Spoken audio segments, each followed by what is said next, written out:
Yeah. Okay, good evening, everyone. Good evening. Just state that the clock at the rear of the room is 5 minutes delayed, but we have agreed that it is 7 o'clock and time to get going. So good evening, everyone. I do wish to acknowledge that we are meeting tonight on the territory of the Sooke Nation. And I was going to give a sort of 2020 State of the Union address tonight, but I'm not prepared and I don't want to rush it, so I'm going to leave that for now and just get into the business of the meeting so that we can all get home before the ice sets in too much. So, Council, I'm looking for approval of the agenda tonight as it is presented. So moved. Moved by Councillor St. Pierre and seconded by Councillor Logan's. I'm seeing some, okay, so this is a change here. So there is an amendment then, and that is that we are approving tonight's agenda with the addition of item number 13, motion to close the meeting to follow item number 12, council verbal reports.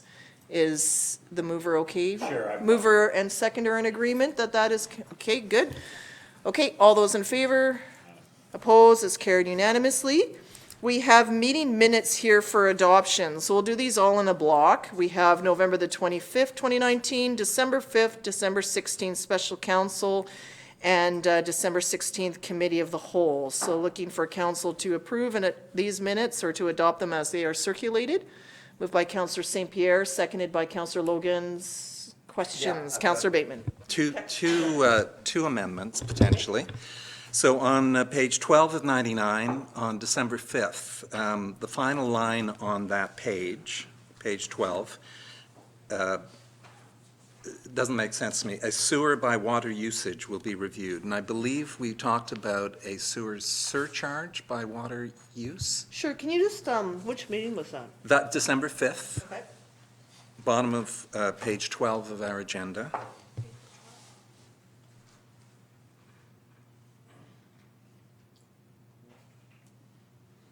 Okay, And actually, I if you, believe you were talking, pardon me? sorry, go ahead. I wasn't here on December the 5th. Okay, okay. Well, you did raise the idea at one point about metering Yes. water usage. So Correct. I think that just needs to be refined to a sewer surcharge, I was thinking, or a Charge. charge Of some by sort. water usage. Yeah, will be Okay. reviewed in a report to council.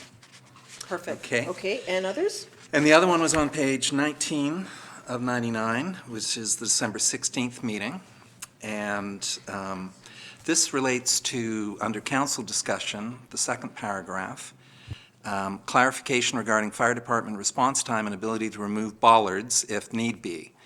And then the next line reads, overall delay if bollards removed estimated to be minimal.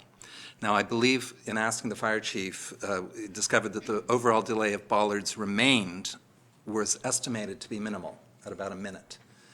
At the time it would take. He said like a minute to 2 minutes. Yeah. The problem with that was that they're. Okay, let's just So I just recognize- believe removed is incorrect, and it was if bollards retained. Because if the bollards are removed, there is no delay There's at no all, delay. right? So, That would be Okay. correct. Thank you. Good, So if we that's could it. have the minutes reflect those amendments. Thank you, Councillor Bateman. Anything else from any member of council? See none. All those in favor? Opposed? That's carried unanimously. So we'll go right up into our first delegation tonight. Is from Mr. Terrance Martin. Actually, our only delegation tonight. And you have submitted some information to us in advance, so thank you very much for doing so. And if you could, we'll have 5 minutes on the timer for you, and if you could please turn on the microphone, sir. Thank you.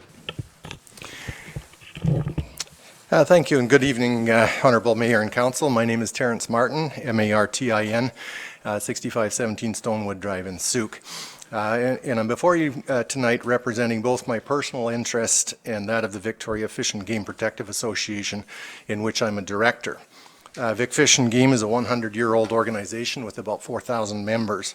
Tonight I would like to speak to the proposed amendment of the Firearms and Bows Bylaw, which was sent back to staff for revision on several occasions, I note, just by way of comment, that no public notice has been made about it. My attention to the matter was largely the result of media coverage. Thank you very much, Councillor Tony, CPR. We're specifically asking Council direct staff to exempt the RU1 zone and strike the newly introduced regulation of bows from the bylaw.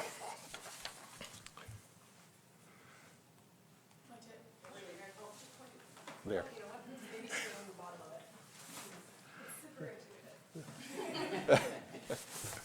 Didn't go.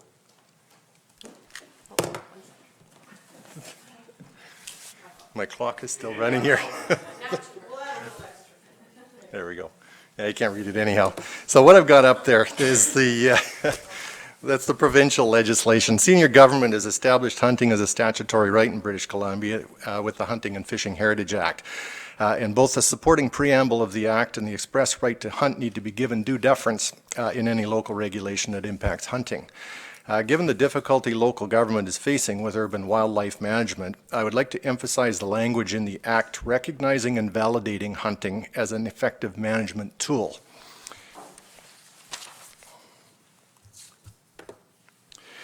Section 884, sub 2 of the Local Government Act dictates that a bylaw must be consistent with the official community plan. The consistent theme of the Sooke OCP is to preserve the rural character of Sooke. Few activities define rural character more than hunting. A bylaw that indiscriminately restricts the ability to hunt is directly inconsistent with the OCP. The RU1 zone is unoccupied private managed forest land on which we have permission to hunt. While remote and unpopulated, the relatively close proximity to Sooke and good road access make it a highly desirable area, and the former Jack Brooks hatchery site may become available to establish a youth-oriented base camp. It's worth mentioning that our membership contributes tens of thousands of dollars to salmon and habitat enhancement. Hunting and fishing tend to go together when defining rural character. The area in question is remote from any populated area and has more in common with the Juan de Fuca rural resource lands than the district of Sooke.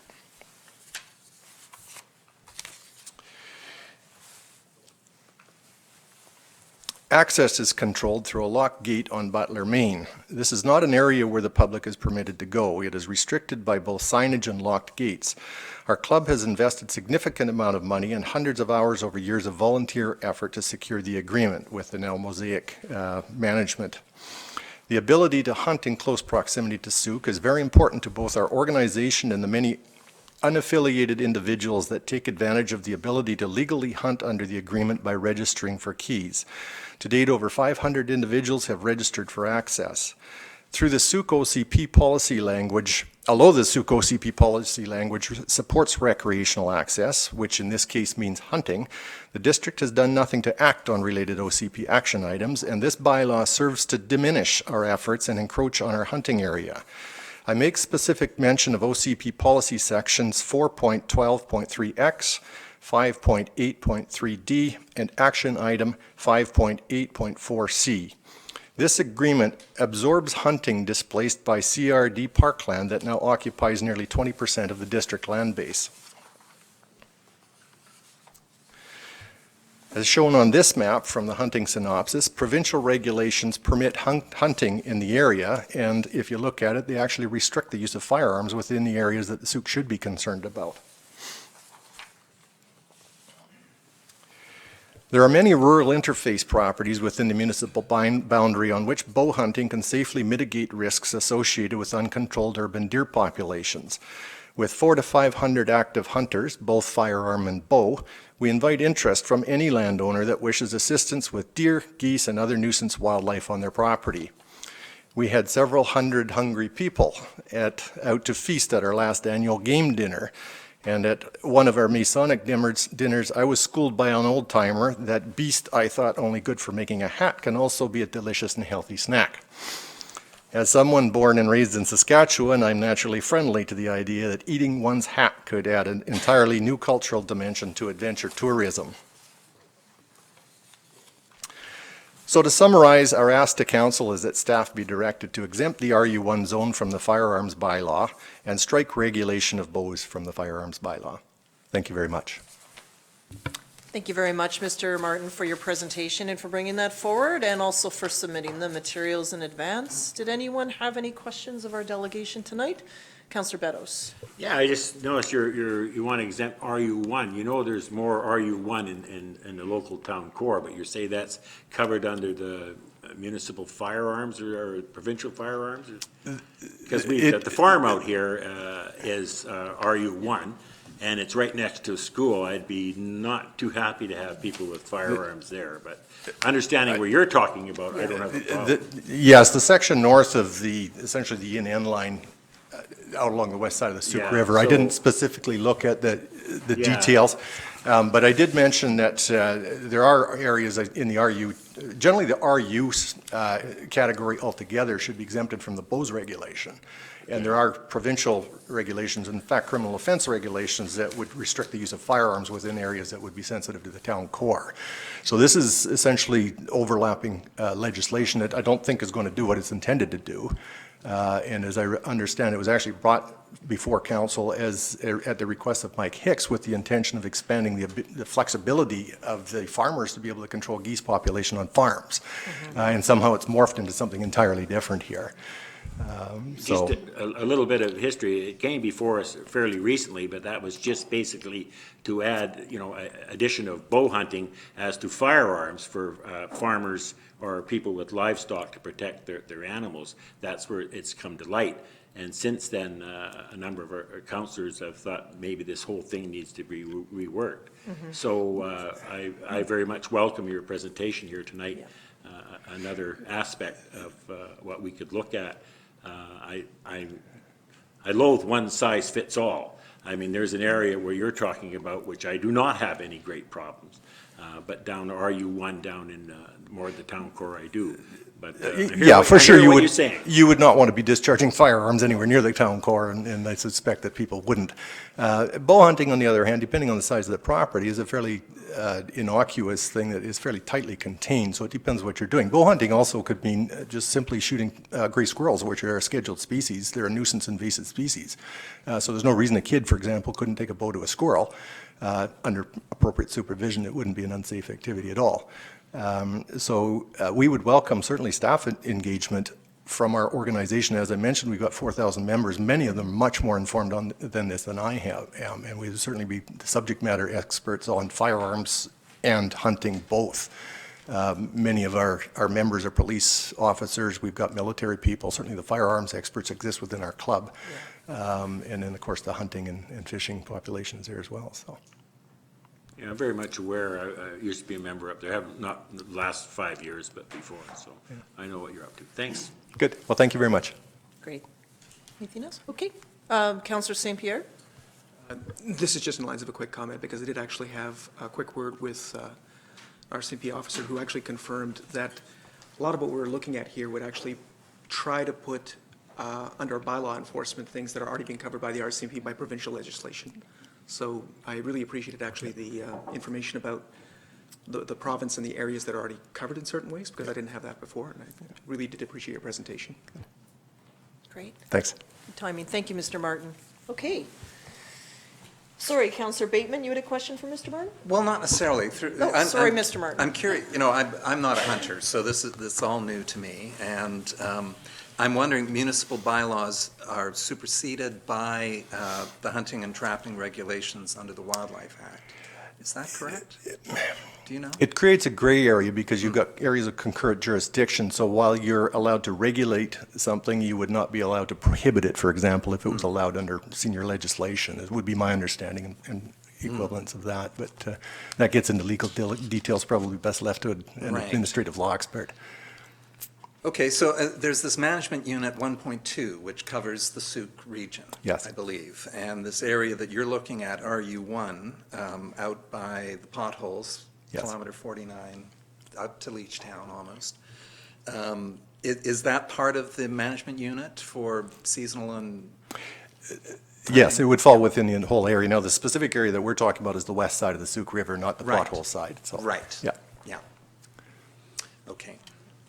Yeah, I'm really curious to see the minutes from the regular council meeting of Monday, December 9th. We discussed this again. I can't honestly recall what the outcomes were of that discussion, but I look forward to seeing those minutes and maybe even moving towards, who knows? We'll get there. Thank you. Good, thank you Mr. for your consideration. Thanks. Okay, thank you.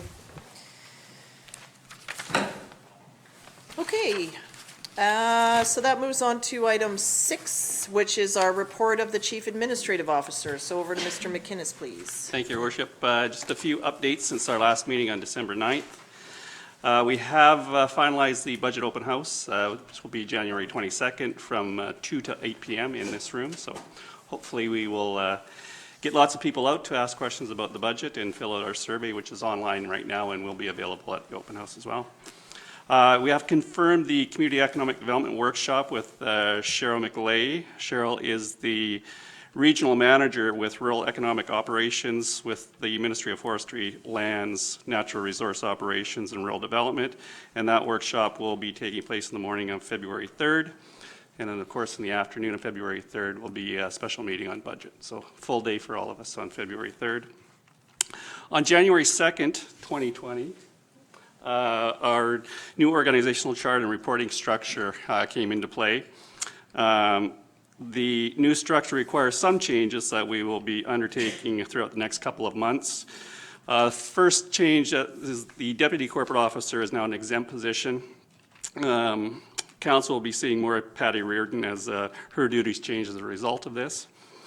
Last week, we concluded our interviews for the Director of Planning and Development, and I do hope to make an announcement fairly soon on who's going to be filling that position.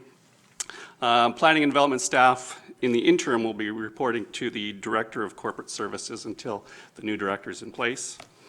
This week, we'll finalize the interviews for Director of Finance, and finance staff are reporting to Rachel Gray, who is our acting director for the time being.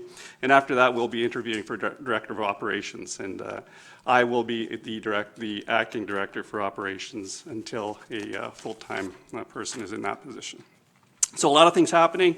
I really feel privileged to be working with a very dedicated group of people here, and I really want to thank staff for their efforts and their encouragement, and also thank council for your direction and patience as we move through these changes. Thank you.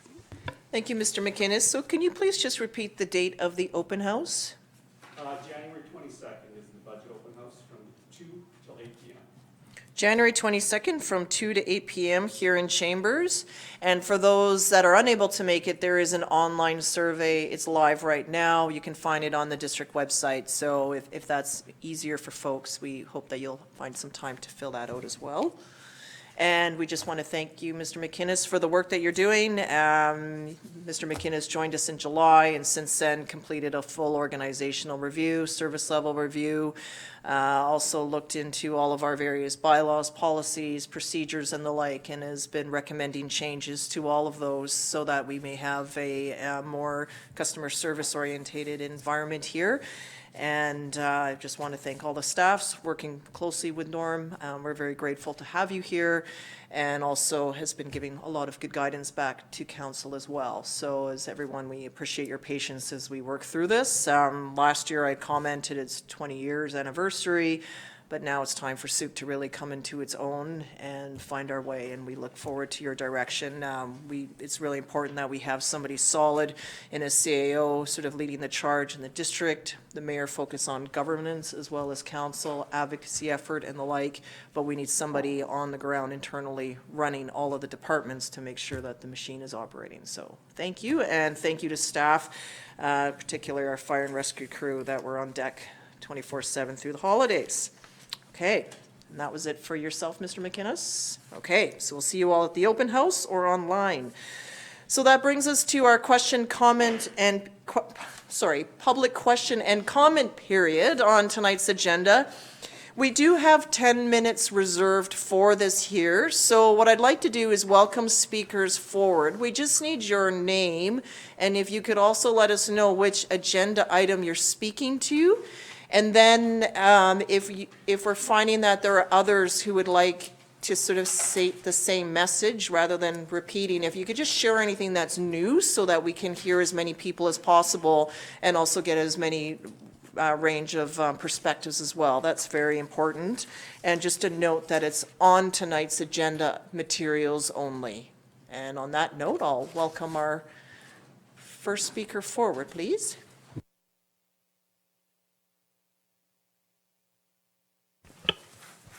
Good evening, Worship and Council. Happy New Year. Usually that's a salutation that has us looking forward, but I'd like to speak tonight about the agenda item related to the bylaw to regulate firearms and the use of bows in the district. It's not the first time you've heard me speak on this either. However, here we are again, almost 3 years to the day, discussing this very same bylaw, and for some of the very same reasons. So I commend this council in 3 years to the day, in not passing this bylaw when it was presented to you recently for many of the same reasons that were articulated 3 years ago. And I currently hunt, bow hunt on my rural property here in Sooke. 3 years ago, the Sooke Council sent this back to staff for review. And at the time, I thought that was a rather polite way in public of telling the staff to go back and do their homework and get it right. After 3 years, it comes back again. And it's virtually word for word the same bylaw that you dealt with, or council dealt with, 3 years ago. So rather than make the same argument again, I suggest that perhaps staff isn't getting the message, and maybe there's a requirement for council to be a little less subtle on this and take a different approach. I'd certainly be supportive if there was a motion from council somewhat to the effect that whereas the practices of archery and bow hunting have long been traditional and culturally accepted practices in this district, in this region, council supports the continued practices of archery and bow hunting in this district where legitimate, safe, and ethical to do so. Thank you. And sir, I didn't catch your name. I know who you are, but just, if you could please just Yes, introduce and it's yourself. Eric Boucher, 1900 Connie Road. Perfect. Thank you, Mr. Boucher. Okay, are any other speakers tonight? Thank you.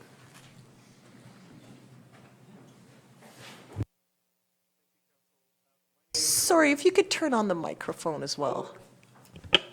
Thank you. Thank you, Council. My name is Eric White, and I'm here from Victoria, very simply to provide additional support along with the Victoria Fish and Game Protective Association in amending these bylaws. Thank you. Thank you, Mr. White. Other speakers tonight, please.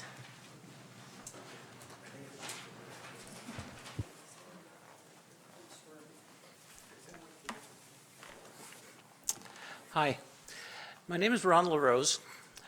I'm from Langford. I live at 3260 Jacqueline Road. This isn't new to me. When I was a young man around 28, I started bow hunting, and I just got involved with Victoria Fish and Game, the Vancouver Island Bowhunters Association, the BC Wildlife Federation, and from that I actually gained a lot of experience. I ended up downtown working with wildlife managers and wildlife biologists, and I came to recognize the importance of managing wildlife. It's not something that's new. It's something that's been going on for decades. It's been going on for white people probably since around 1900 when we really started to develop things, and that's where national parks came from. But the Indigenous people have done it for years and years and years. And what's happening now throughout the region is more and more wildlife are coming into our urban areas. And they've got a multitude of agriculture and flowers. And it's just amazing if you actually look at the statistics now. There's more deer now on the east coast of Vancouver Island in the urban areas than there are in the mountains. Things have changed. The generations have changed. This issue isn't going to go away. It's going to be going on for many, many years. And I think the point I'd like to make is essentially this. I think our Fish and Game Club has to do a better job of working with municipalities, getting our expertise out there, and actually getting municipalities working with us, because wildlife management is going to become a public safety issue. People are concerned about things like somebody being shot with a bow and arrow, but the likelihood of somebody being killed or hurt or injured when they're when they pile into a deer or an elk or a bear with a car are probably, well, not probably, it's statistically shown, much, much higher. And what's going to happen, like in Victoria and Saanich and Central Saanich, not just geese, deer, and it's eventually going to become a problem. And we're going to have to do a better job of actually working together as a group to make it so that all people within the municipalities can actually enjoy wildlife. Whether you hunt them, whether you enjoy viewing them, whether you enjoy seeing them, surprisingly, the vast majority of people now are actually breaking the law. They're feeding wildlife. It's a sad thing. It's not bad enough that they've got enough to eat, but we're continuing to feed them. So what I'm saying is this is a bigger issue. It's too big to just turn around and say, okay, we're just going to have a bylaw, and we're going to amend something, and we're going to move forward. I think it's bigger than that. I think it's something where, as a group, the best way forward is not to be at odds. It's to be actually working together. And if we can use our expertise, if we can work with municipalities, if municipalities can work with us, I have a funny feeling that if we actually strong-arm the provincial wildlife branch, they would actually get a biologist up to speak to you, or speak with your staff, or provide you with the resources you need, or invite a conservation officer to work with your staff, or the RCMP. They're all there. We're all here to work together. That's my message. Thank you. Thank you very much. Thank you. Other speakers?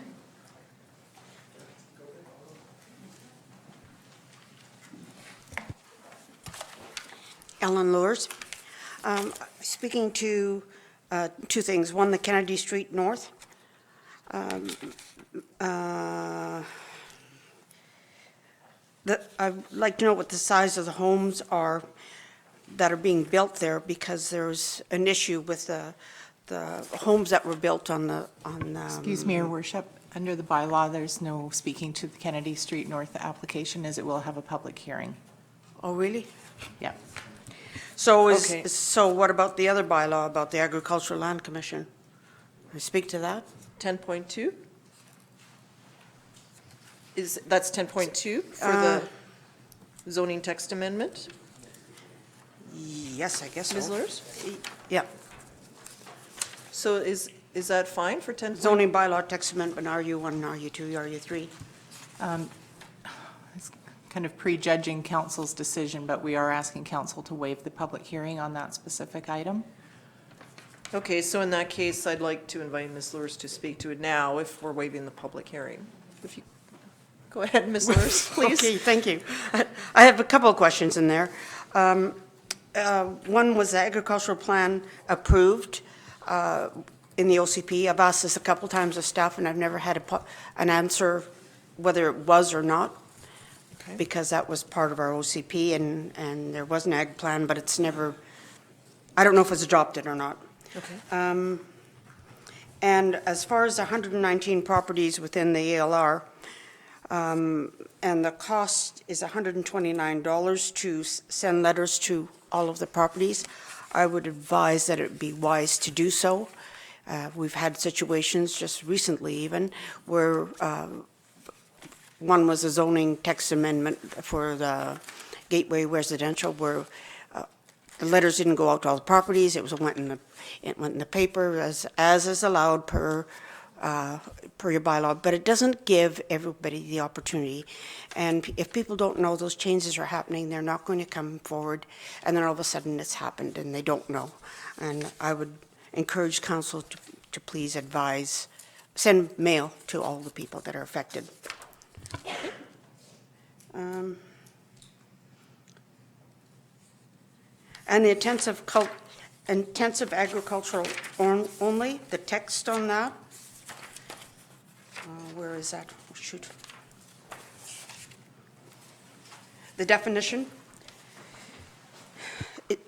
that was never discussed either, but it says the growing of mushrooms or confinement of poultry, livestock, or fur-bearing animals, or more than 10 agricultural units are located within a building. There wasn't any discussion that happened with agricultural people, so what's with growing mushrooms? What's the problem with that? I think initially it was because of people that were raising mink and machosen, and there was an issue with the smell around it. But somehow pigeons and rabbits and everything got involved in that, and I think there needs to be more discussion on that before that definition of intensive agriculture goes forward. Thank you. Thank you, Ms. Lurs. Other speakers tonight? Yes, please just turn on the microphone. There we go. Mark Forget. Good evening, Your Worship and Councillor. Sorry about that. I want to speak about the Bullards on Brailsford Place. I own 6998 Brailsford, 7002 Brailsford, 7004 Brailsford, all of which I purchased on a cul-de-sac, being a place, a dead-end road. I paid a premium for those values. I just recently purchased a Lot 8 on another cul-de-sac in Phase 4 of Viewpoint Estates because of it's a real estate. It's an investment. It's a premium property, and maybe that road will go through because it's Mountain Heights, but a place is a place, and I would really like to see the values be kept that way. Secondly, 2 cars driving down my road, it's impossible. There's cars parked on each side. You're going to get to Beaton. Beaton's going to be the same thing again. We're Stone Ridge Estates. We are not Viewpoint Estates. Let's not amalgamate the two together. This, you know what I mean? We've been at this. We've talked about this 3 times already.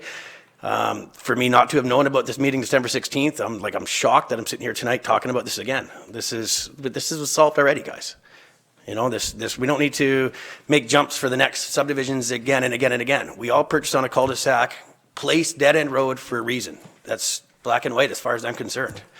There's no need to remove bullards. And furthermore, one bullard only needs to be removed for the fire truck to go through, which literally takes 30 seconds. I can drive my truck through the sidewalk in a bullard doing 40 kilometers an hour, which many people do as it is. So it's, you know, thank you. Thank you, Mr. Forget. And just, okay, no clapping, please. Just procedurally, because December 16th was a committee of the whole, then council makes recommendations to council. So that's just, that was a committee of the whole. This is a regular council meeting. So that's where there's just recommendations made. Even though it's the same body, it's the same people, that's just why it's here again. Well, for me, it's like, it would have been nice if somebody would have said there's a meeting going on again, that we could have discussed this issue again. No, I appreciate that, absolutely. Just wanted to. Thank you. Technicality. Other speakers tonight, and then we'll move on.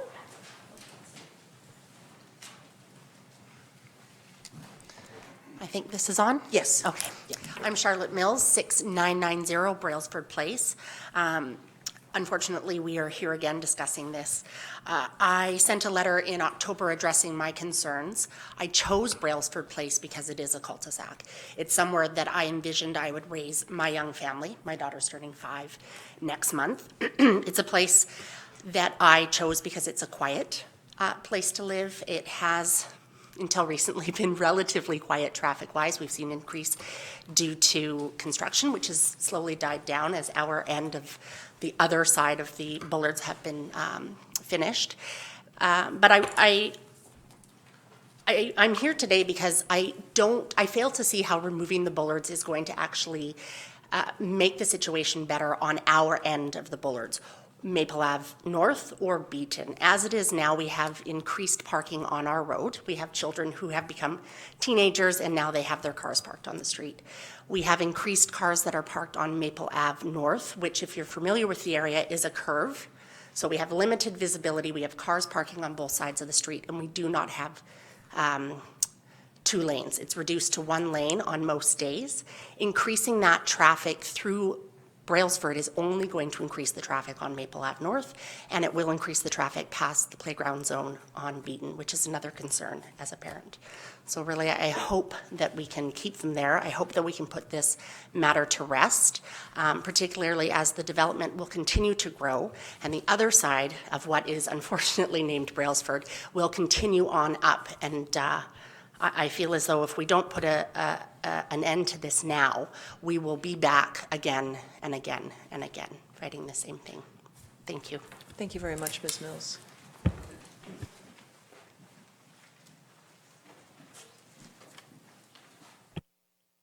Oh, sorry.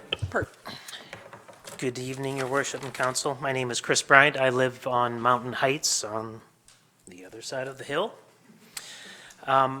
My concern about the traffic flow through from Viewpoint Estates is a recurring theme in my contact with the district. I feel that the original traffic study provided to council, part of the bylaw improvement, is in its very core flawed. If you were to go back and review that, you would look at the number of single family dwellings being quoted in that development at 143. I think a quick drive up any of the roads as part of that development right now will tell you that there are far more than 143 residences being incorporated into that development simply as a function of the fact that homes are being built out as suited duplexes. As such, I'd ask you to consider the following questions in any decisions that you make about taking out bollards, modifying traffic patterns, or anything. First of all, have the core assumptions of the original traffic study attached to the development been realized already?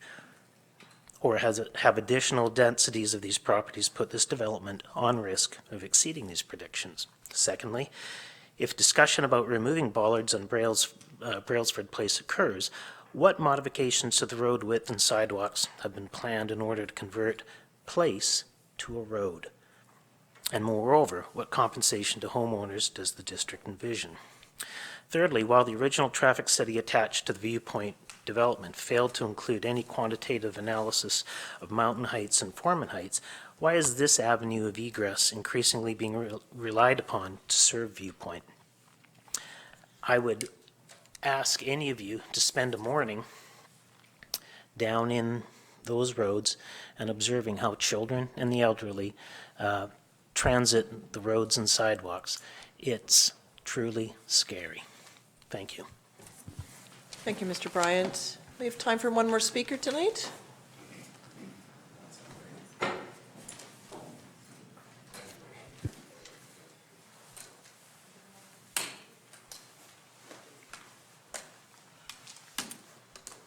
I'm limping for sympathy, obviously.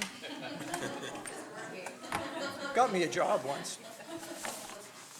True story. See, this is on. My name is Rick Robinson. I live at 6967 Brailsford Place. Just a few points, actually, 3 points to make with council this evening, and I'm speaking with regards to the removal of bollards on Brailsford Place. The original zoning amendment bylaw 600-53 in 2018 associated with 7044 Maple Park Terrace did not mention making Brailsford Place a through road, nor did it estimate the number of vehicles the Viewpoint Estates would accommodate. By my calculations, 137 lots, depending on the number of multi-unit homes and suites, could generate anywhere from 137 vehicles to 822 vehicles if it's duplexes that are suited, making multiple trips per day out and into the subdivision. Brailsford Place has not been designed to accommodate that much traffic. There's only one sidewalk on the north side.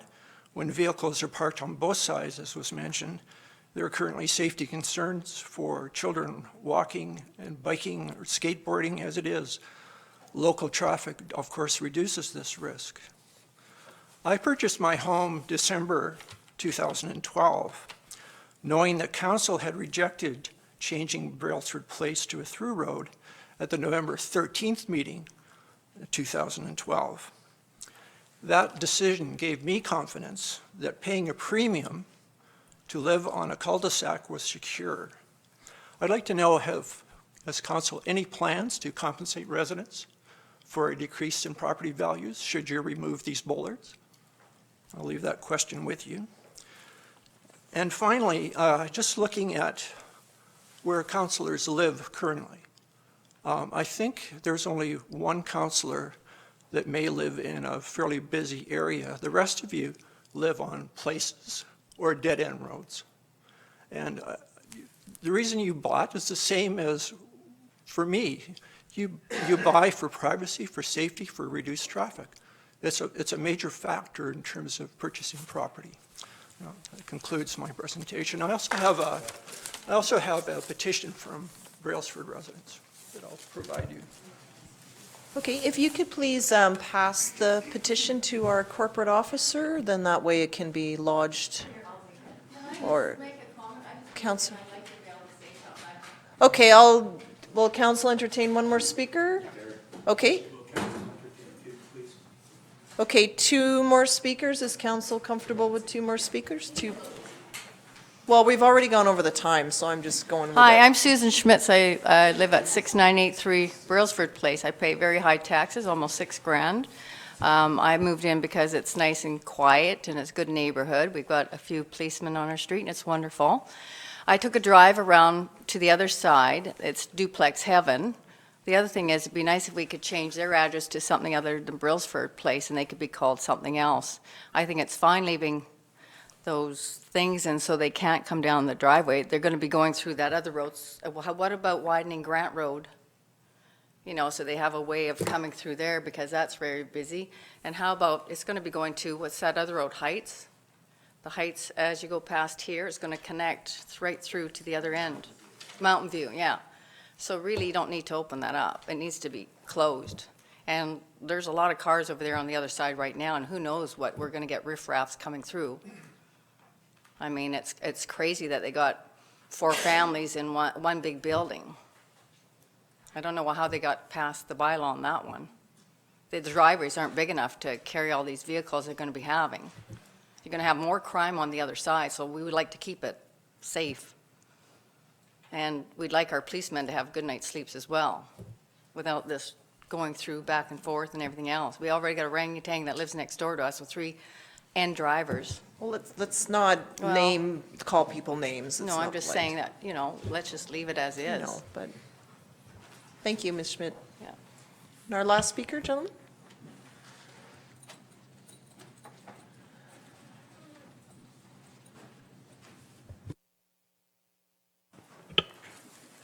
Alan Barr, 6982 Brailsford Place. Mayor and Council, this is the 3rd time I have sat in front of, twice in front of you, Mayor, and once in front of Mayor Ed Milne regarding this. We started this petition, here's the original petition, 105 signatures. This is dated back to 2012. This has been going on for quite some time, okay? Having said that, I've got a copy of the minutes from the other night as the committee of the whole, and attached to the minutes is a map on the back. Now, I don't know if you guys have got access to that right now immediately, but I'm looking at the map, and the map that's shown regarding your traffic impact assessment. Brailsford Place, according to this, went into the property, and then it appears that they've created some form of a traffic circle or something at the end of Brailsford Place. They didn't do that when they changed hands. So what they've done now is, ideally what was supposed to happen, I guess, was traffic was supposed to project up the hill and past the tail end of Brailsford Place. It doesn't do that anymore. Brailsford Place has become the main road. So everybody that's, I'm sorry, I'm not familiar with the names 100% of the streets. Winfield. Okay, so everybody that lives on Winfield, according to this, was supposed to go straight up that hill. It doesn't do that. Winfield gets to where it runs into Brailsford, and then it stops. Brailsford carries on up the hill, which eventually is going to go around and tie into Mountain Heights. We see that coming. But since 2012, we've been trying to keep our place as a place.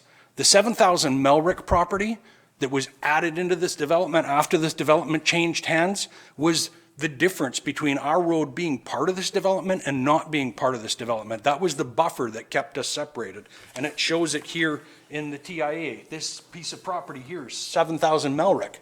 It wasn't part of this development when this was done. So we're just trying to keep it the way we need it.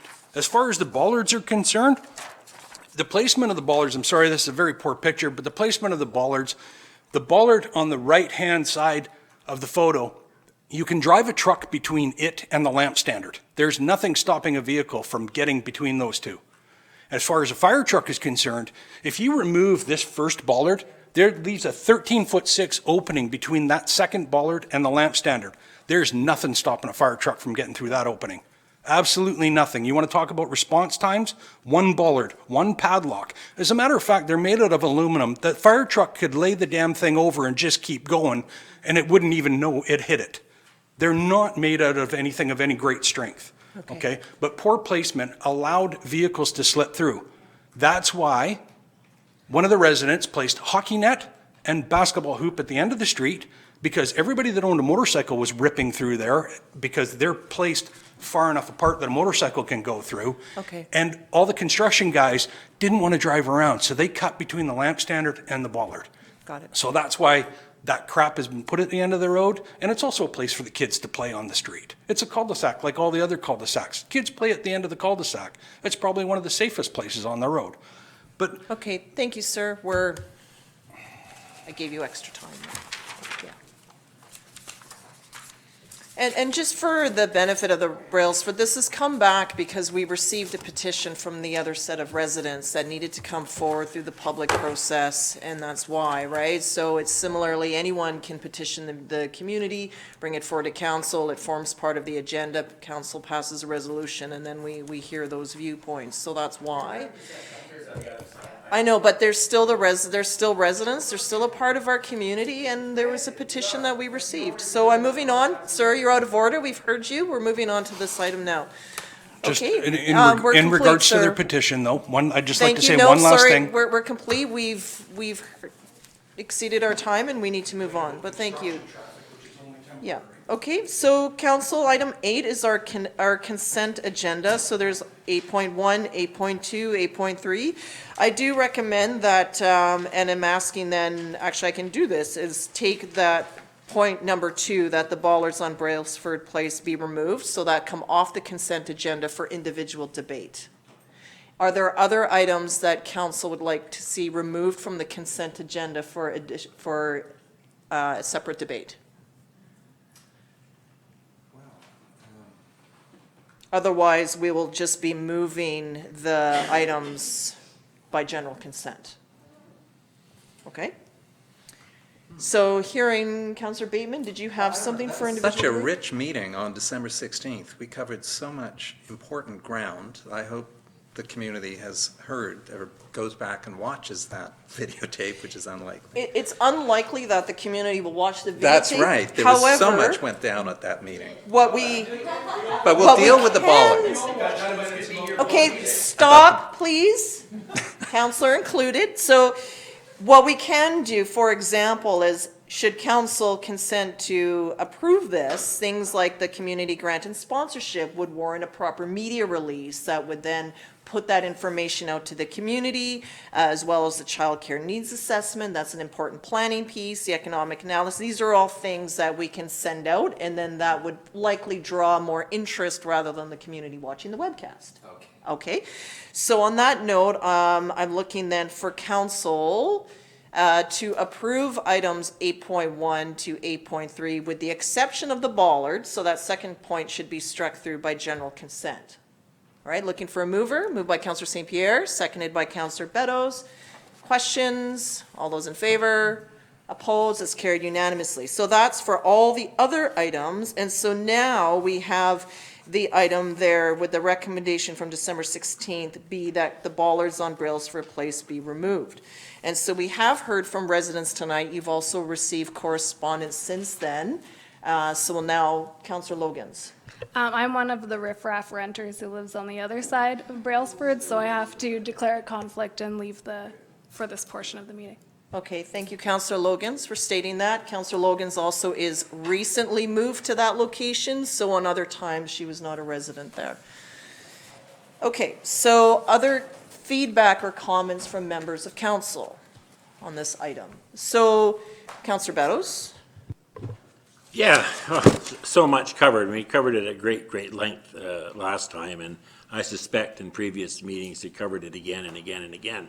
The first point that was sort of made tonight is about everything else. How houses are built where, rental suites and cars on each side of the road, it's a concern of mine too. It's a concern of all the council. I personally have not been happy with some of the development, but that's already been done and I don't have any power to do anything about the things that are already there. When this question came forward, believe me, it's a really tough one for myself and I suspect for the other councillors. And I'll tell you where we are, where I am with it. I have a very large petition from people in the Winfield area, whether they're renters or owners or whatever they are over there, that they bought their places with the idea that Brailsford was to be opened up one day. That was just that. This is what I'm dealing with when it comes with people before us and with petitions and speaking to us. Then I've also had a number of letters and a petition from the folks on the Brailsford side, which I fully understand. I understand it's a hot button item, saying the same thing, that they bought into that street or road, or what's it, cul-de-sac, or place, okay. I understand that. So, you know, then you try and waiver that. So it's a tough one. And when it comes to the cul-de-sac, I'm a little mystified that, because my idea of a cul-de-sac is you go up a road and you have houses in sort of a circle and they're all wedge-shaped. That's my idea of a cul-de-sac. So if it was designed as a cul-de-sac, that center section was left open. So, you know, I don't have the experience of looking at these things for the last 10 years. So when I look and I weigh the people from Winfield, and I weigh you folks, and I understand it's a very touchy issue, I'm sitting like this. And then I say, okay, what's the deciding factor? And then I talk to the fire chief, and he tells me that it is cumbersome to go through those bollards, or bollard, whatever one it wants. Yes, he can run it over, I suspect. But in order to respond to something in that area, he has to send 2 trucks, one up Brailsford and one around to go up Winfield, and whoever gets there first, and that the delay time could be 1 minute to 2 minutes. And I know when it comes to an emergency, 1 minute or 2 minutes when somebody's having a heart attack or their house is on fire can mean everything. So in the end, I look at these 2 arguments, both of which are saying the same thing, and the one that tipped it for me was the fire department saying that it's safer to have that road open than it is to close it. So that's where I stand with it. Councillor McMath? I think the delay time, 1 or 2 minutes, isn't what concerns me. It's the cars parking in front of the bowlers that happens. And then why is there confusion over this cul-de-sac? That's like my question. Like, what was first? It's like this chicken egg situation. Like, what was the original promise? So this has come back, you know, so I've been here since this was approved. I was torn when the last rezoning, and I think it's because there's different owners. So I'll use Sun River as an example. That's where I live. I live on Driftwood Drive, and we have behind me Stonewood Place, and we have Driftwood Place. When I think of a place, I think of a cul-de-sac. In both cases, these are cul-de-sacs, or like round bulbs. And then what separates the two, because you could easily say, well, this should be a through road. Well, there's a green space and there's 2 ponds. And so there is 1 bollard and there's a pathway. So you can actually walk through, but it's a considerable length of time, it's a considerable space, and then there's these 2 big ponds there. So when you drive into one or you drive into the other, you wouldn't even think to drive across because there's a lot of greenery in between the 2. That to me is what I think of place. When I think place, if it was a drive, it goes through. If it's a road, it goes through. But if it's a place or a terrace or a park, then it's a dead end. I mean, that's sort of what I grew up knowing, and that was the examples that I saw.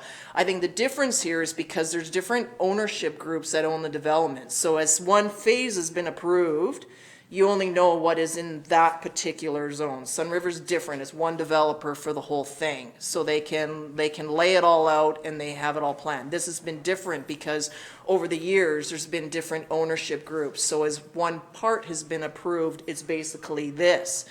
But in all the times, and even the last time it came through and we passed the rezoning, to me, I saw fatigue from the folks that lived on Brailsford. There was this massive dust storm with blasting.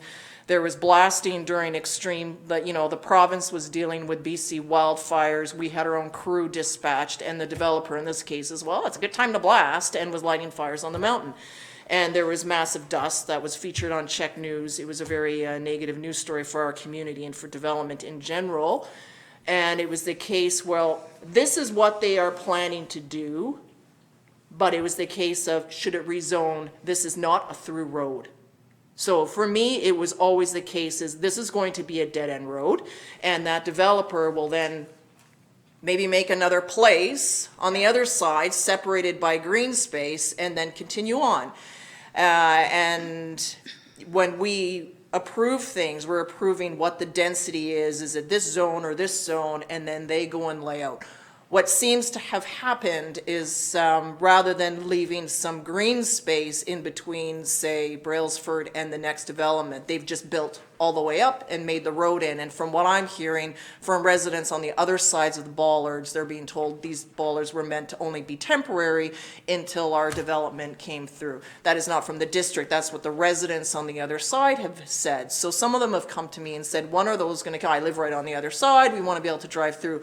Well, it was never meant to be a through road. It was always meant to be a dead-end road, and what's happened is rather than leaving green space and park, which were all sorts of things that were sort of led to believe, none of that is manifested. So we have a problem because I've sat through all of these public hearings, and then what has actually developed is not actually what we have seen come forward in chambers here. Now we have one part of the neighbor upset with the other part of the neighbor, and of the street or the neighborhood or the area, whether you're this resident or that. It's just things are unfolding differently. I was always led to believe that suites were not allowed in duplexes, that it was not, that it violates code. And in fact, in my time sitting here on council, we had to deal with exactly that. Owners of a duplex and their tenant, how can they bring this into compliance? At that time, we were told it's basically a triplex. You would have to make this multifamily, you would have to zone it, it's prohibited, it doesn't meet code. And in that case, the resident of the said duplex at the time decided, well, unfortunately, they had to evict their tenant because they couldn't do the wherewithal to make it all happen. Now I understand, and throughout the community, we have suites and duplexes, and I was still like, I didn't think that was possible, because when we approved this, I thought it would be a duplex or a house with a suite, because the density would be the same. But now we have duplexes with suites, so the density is completely different, the road is completely different, everything is different. If I had known that every single duplex were going to have suites in them, then we would likely say, you know what, we need more green space, we need a wider road, you need more frontage, where are you going to put in all the visitor parking? How are people going to live? But none of that has happened. Now I know, fast forward to today, the province is making changes to do exactly this, to make suites and duplexes allowable because of the need for housing, affordable housing. It is an affordable housing option, and to create all of that. But I didn't, as far as I'm concerned, I still don't think that it meets, but I'm not an expert in building, but last I heard in chambers and last I understood, suites were not allowed in duplexes. And then even when we dealt with a rezoning application on Rhodonite, imagine there we were concerned about the congestion. So and there was either a duplex, if they all had duplexes with suites in them, that would be far greater density than even what was being proposed. We rejected that density because we were not comfortable with all the duplexes. So probably a good thing for the Rhodonite development, because they would have had significantly more. So there's a larger problem here, and I appreciate the staff report in terms of what is the overall traffic. So that when council met in December was looking at the overall traffic flow, and then some of the greater questions are, okay, if we approve X, I want to see X. If we approve X, and Z appears, what happened in the process? Because what I've approved in chambers here and what's happening out there is not the same. And yet we're having to answer to this. So how, and no clapping please, how is this happening? And I know that we've done things, suites allowed in every zone. When I first got on council, it was 500 square meter lot or greater could have a suite. Then it's every zone. And then parking for the unit has to be accommodated on the property. So now we're allowing suites in every zone, great for affordable housing, still have a major parking problem to solve, and that is the one that's still outstanding. So it's something now the bit more experience as we go through this, those are the questions, and we really need to think about that because something's happening. There's a disconnect between what the municipality is approving and what's happening out in the community, and it's people, it's not helping livability. So for myself, I'm not comfortable taking out the bollards. It's not what I had approved when this has come forward the many different times in the past. It's not when this last one, again, like I was really sensitive that I'm not comfortable with what is being presented. However, it was a condition of the rezoning that this remains a place and not a through road. And then the zoning and all of council at the time approved that decision that the bollards remain intact. It wasn't meant to be temporary. It wasn't meant to be through. It was a case of condition of rezoning. So somehow that developer heard one thing and went ahead and did something completely different and is laughing his way to the bank, in my view. So back to your question, I don't think I answered it. That's good, just tons of information. So really the issue with this is like aesthetically people look at that and they're like, oh, this eventually will be a through road. Well, of course, I mean, I drove up there. If I didn't know any of this and I just drove up here, I'd be like, what were they thinking? Why are these things in the way? Like, why can't I drive on the other side? Yeah. Because that is, in the built-out world now, that's what it looks like. It wasn't, there's no grass, there's no nothing. You know, you can't leap, you can easily go from one to the other. And that's the problem that we've been, that's what we've been left with. So something has to be remedied there. I would pay for trees and landscape that, no problem. Okay, you're speaking out of order, but I heard you, so that's okay. So. Is it possible to speak to speak? No, I've already closed the I know public I hearing. have a chance, but Sorry, no, I'm sorry, it's, I'm sorry, sir, but no, like, we're in the agenda and I've closed off that, no, sorry, but thank you, you can email us at info@sooke.ca. We're with council, I'm sorry, sir, but no, like, this is all before council now, and Councillor McMath still has the floor. And Councillor Bateman is next. So is it possible that depending on if we decide that they do not get removed, then do we look at using something else so that it's a clearer deterrent? What is the penalty for parking in front of that area? Because if it's a fire safety risk, it doesn't matter if they can get in there in 1 minute. If there's cars there, they can't get through. And then the third, I have forgotten right now, but I'll come back after. Come back to that. Yeah.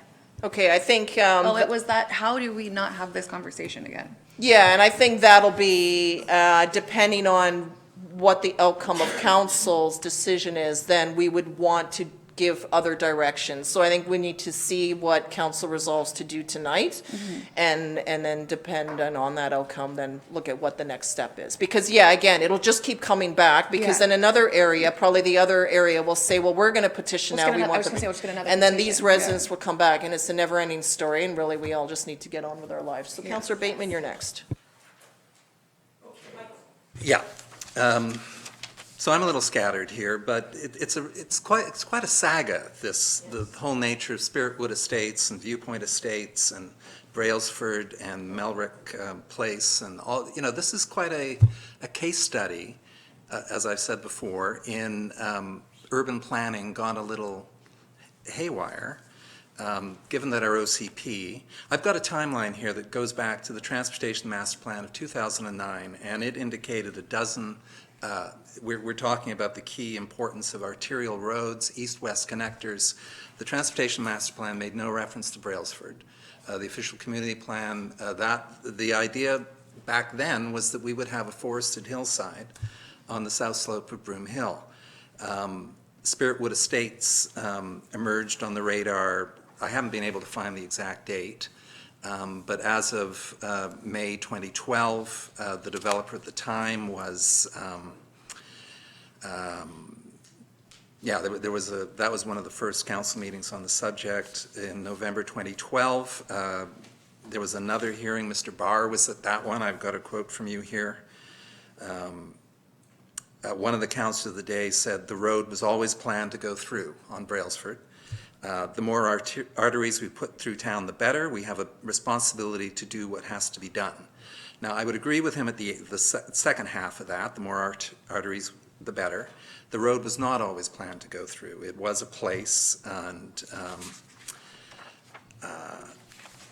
in fact, as we move forward, over time, we go to May 28th, the public hearing at that point. The staff report stated that the transportation impact assessment prepared by Watt Consulting Group states that there is no negative impact to have Brailsford Place open fully, nor if it remains as an emergency access only. Our engineering team at the time identified the need for future improvements to Beaton Road, and that it may be more appropriate for the removal of the bollards on Brailsford to occur once these improvements are completed on Beaton. So again, there was keeping it open for further contemplation. So in fact, that was the staff's recommendation at the Committee of the Whole, was that we put this matter aside for the time being until we get our new transportation master plan, and which will help us sort out these key arterial routes. I think the most interesting thing for me today was to actually go back and listen to the entirety of the July 24th, 2018 meeting, which is where a lot of you were present. The blasting, the bollards all came up. This was when Westbrook Consulting's Gerard Steinberg, the engineer for the developer, was at that hearing, and he gave a full history of the development through its various stages. He noted access to Brailsford is not a key issue whether there is access or not. The developer is happy to install bollards or some other equivalent gate if deemed necessary.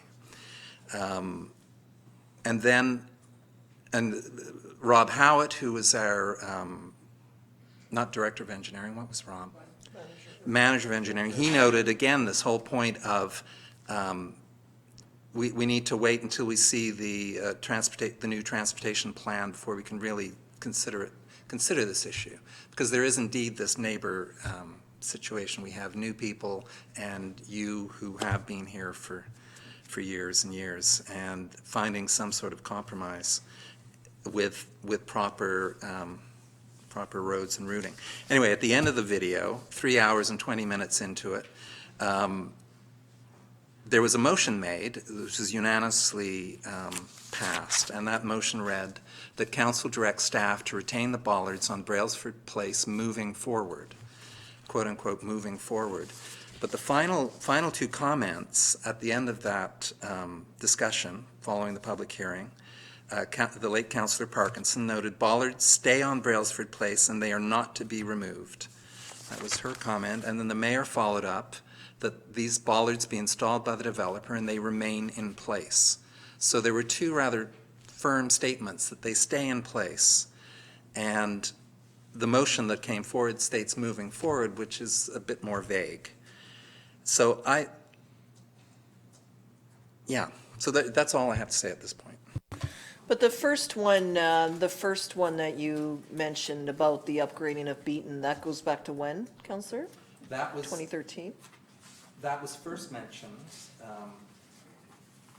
in 2012. 2012. And then you in fact, at the public hearing in 2018 noted, is Beaton a DCC road? And it wasn't at the time. Right. Nor charters.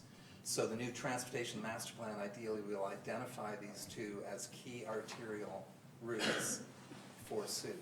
But we haven't seen the plan yet. No, because the transportation plan is still in the work. Beaton has had some resurfacing done, but when we look at improvements, it's sidewalks, streetlights, drainage, proper widening and the like. So to me, the pavement was cracking up. It was resurfaced. It wasn't overhauled, even if that motion from that date stands.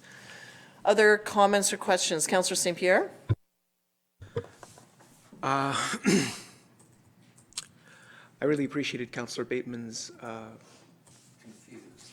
but thorough, always thorough. I'm not going to call it a synopsis, actually. Account of events. What I don't want to see happen here, ideally, is for the bollards question to come up again and again and again, which I think is everybody's concern. For or against, nobody really wants to come back to the table on this over and over. I believe that we probably need to take advantage of some sort of traffic calming measures. I wish we could have heard from the gentleman over there because he was kind enough, I believe, to speak up at the last meeting, and my impression was that the bollards were always meant to come out.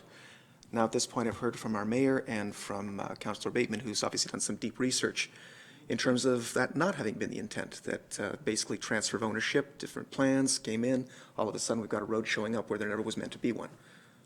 Probably meant to be two places on either side, who knows? That seems likely at this point. Having said that, we still have an issue around safety.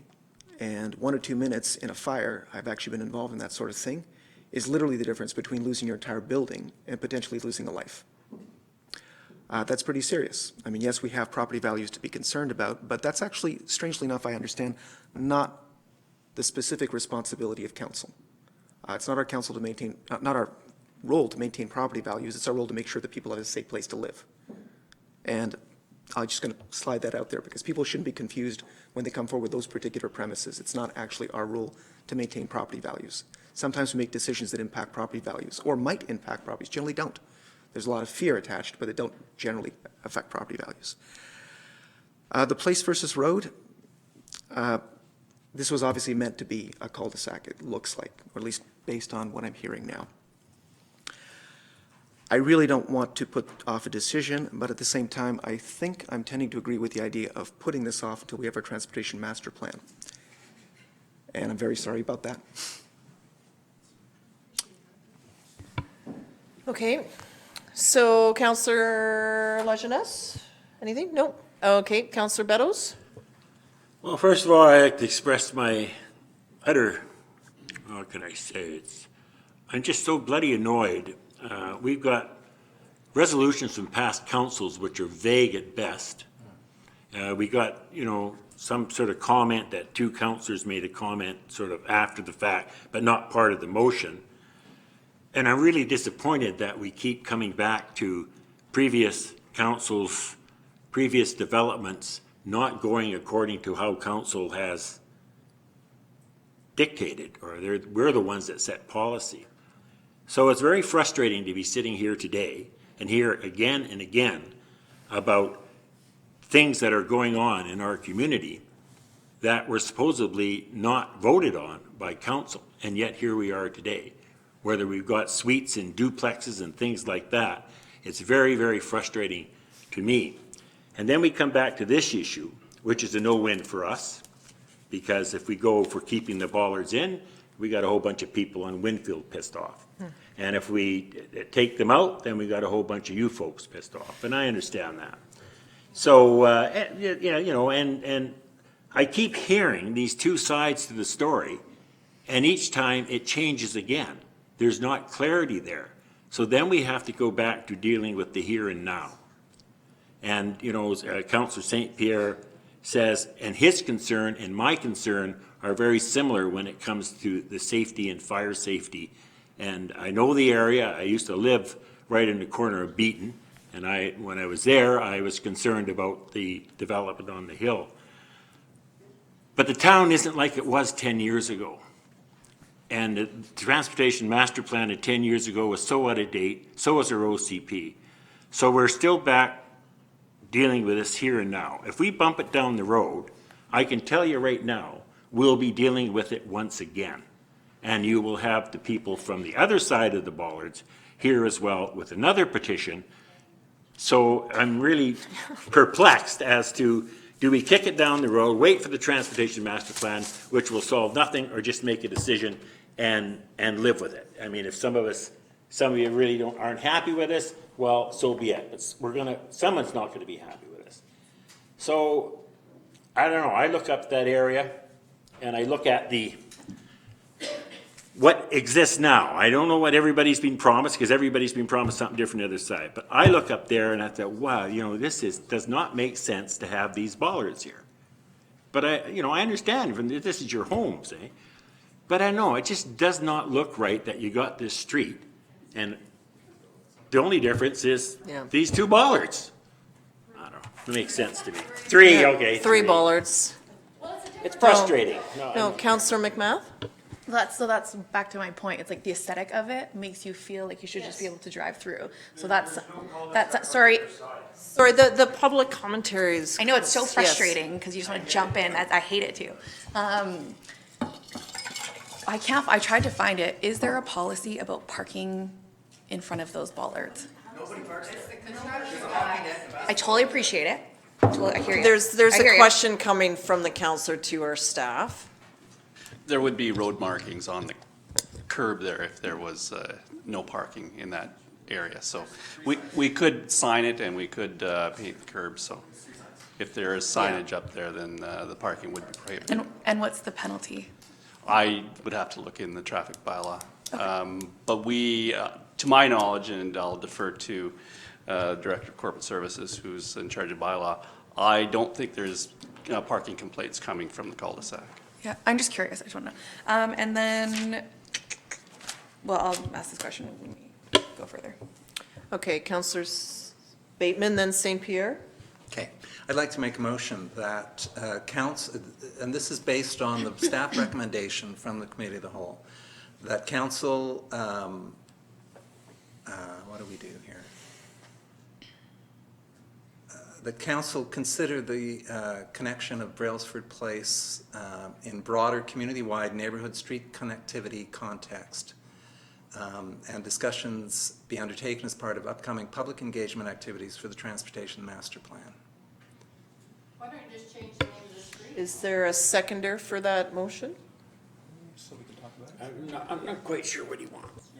Well, I'm just following up here. Once we get our Transportation Master Plan, I can't actually motivate until I get a seconder, can I? No. No. Is So there I a won't. seconder? Councillor St. Okay. Pierre has seconded it for motivation. Yeah, I Now, just think- don't, just a second to our Oh. corporate officer? Sorry, I'm just wondering if you could repeat that in just a little bit slower so that we can capture all of that. Okay. The council recommends that the issue of connecting Brailsford Place be considered in broader community-wide neighborhood street context. And that discussions be undertaken as part of upcoming public engagement activities for the Transportation Master Plan.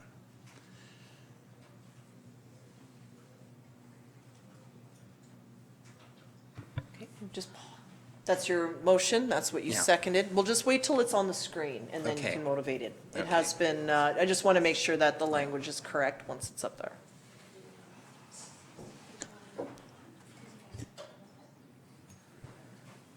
Okay, they're getting up there. Why don't you go ahead, Councillor? Well, yeah, so this is typical of me. I'm a procrastinator. And Councillor Beddoes, it's true, there's a balance somewhere. But I think with this Transportation Master Plan coming, recognizing the kind of the issues that Dr. Bryant raised and others have raised regarding the entirety of this neighborhood, Viewpoint Estates,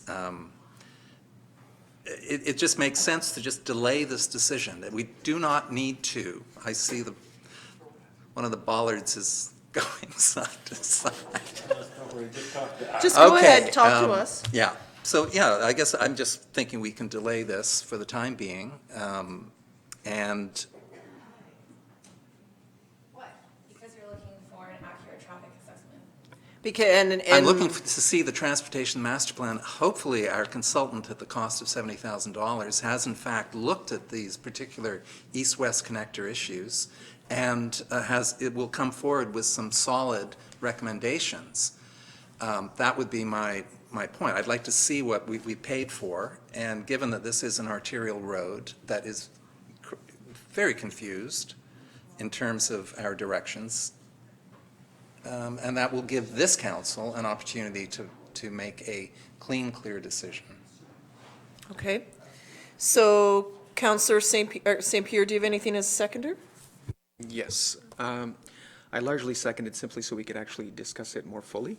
I do think that the language is a little bit difficult to decipher. I would prefer something much, much simpler. Having said that, I do think that waiting for the Transportation Master Plan, which actually allows us to find out what we should be doing, is helpful. Otherwise, what we have honestly happening here is my layperson's opinion that potentially saving lives is important. And I know how I'm going to vote at that point.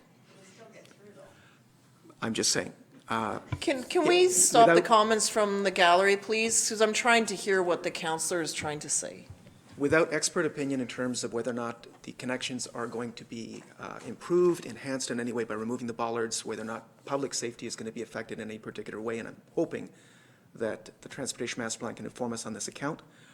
It's basically my opinion, and my opinion is not necessarily a bad one. I believe it's a pretty good one, but my opinion would be that we need to look to the safety of our residents.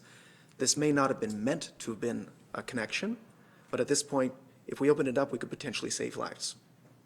And that would be my opinion.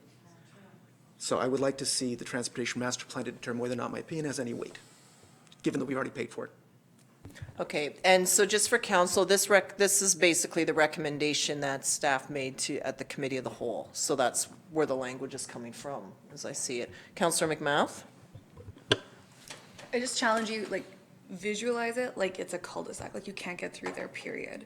And then would we still be having this conversation? And so if the cul-de-sac or the place that was named, that's what was promised first, then the transportation master plan is like a moot point. Like this is what it was meant to be. So can we just end the conversation? Like it's a place, it's a cul-de-sac, so the end, and not keep coming back to it. There are other roads, other through roads, and who knows how long like all of these things are going to take, right? So it's meant to be a place, that's why it was named like that. So I know it looks, and it totally makes sense when you go there, you're like, yeah, just let's let it rip. But that was the first thing that was said. That was the number one thing, and now we're kind of going back and forth and back and forth. So if it didn't look the way that it did, would we still be having this conversation? So an example in recent years, and now I don't know what the road is, but Anna Marie that goes up by Home Hardware was once a dead-end road. That was once a cul-de-sac once upon a time. It didn't have a bulb at the end. It had like a hammerhead for turnaround. And then it was a road. And then when Wadham's Way was constructed, that was made into a connection there. And now it's a through road, right? There were residents that came in with similar concerns, but of course, there's many ways to access that road. But I'm just sort of giving an example of a cul-de-sac that's opened up because a new road has gone in. Was it Anne Marie Place? I think it was always Anna Marie. I don't know. I'm just looking at Google and it says road. The problem here is that it's always like, oh, you go down Anna Marie, and it's, unless there's 5 of them, you don't really distinguish which one. It's, it's like Otter Point. Well, what is that? Is that it's a road, right? It was always a road, though, and that's where place names sometimes are a bit different. And then within Sooke, my Sun River examples are places because they're cul-de-sacs. There's also a drive, and there's also, other ones when you get in there because of the naming that happens. Final comment, and then I'll move to Councillor St. Pierre. Going forward, is there a way for us to manage this issue, like if it comes up again? So if something is going to be a place, that it is designed so that there's no question about the. I really appreciate. The question is going to our staff, please. I really appreciate the passion. There's just like the formality, and it's there for a reason. After you can email me, of course, always. How is it that we can manage this like in the future so that it's designed so there's no question about the permanent or temporary nature of a place, a cul-de-sac? It's through the approval process. So when applications come in front of council for approval, that's where that is determined. The naming hierarchy isn't set in stone. A place can be something depending on how the application is presented and approved. So when the first development came through in the application process, it was approved that it would be a dead end. Well, obviously, that's up for debate, and it's been debated a number of times, and it's being debated again tonight. It was designed as, never was it, ever. So that's where it's and I think it's different land has changed, different rezonings happen. One developer will come in, will have a different vision of what they want to do on the land. They're also going to look at what the market is absorbing at the time.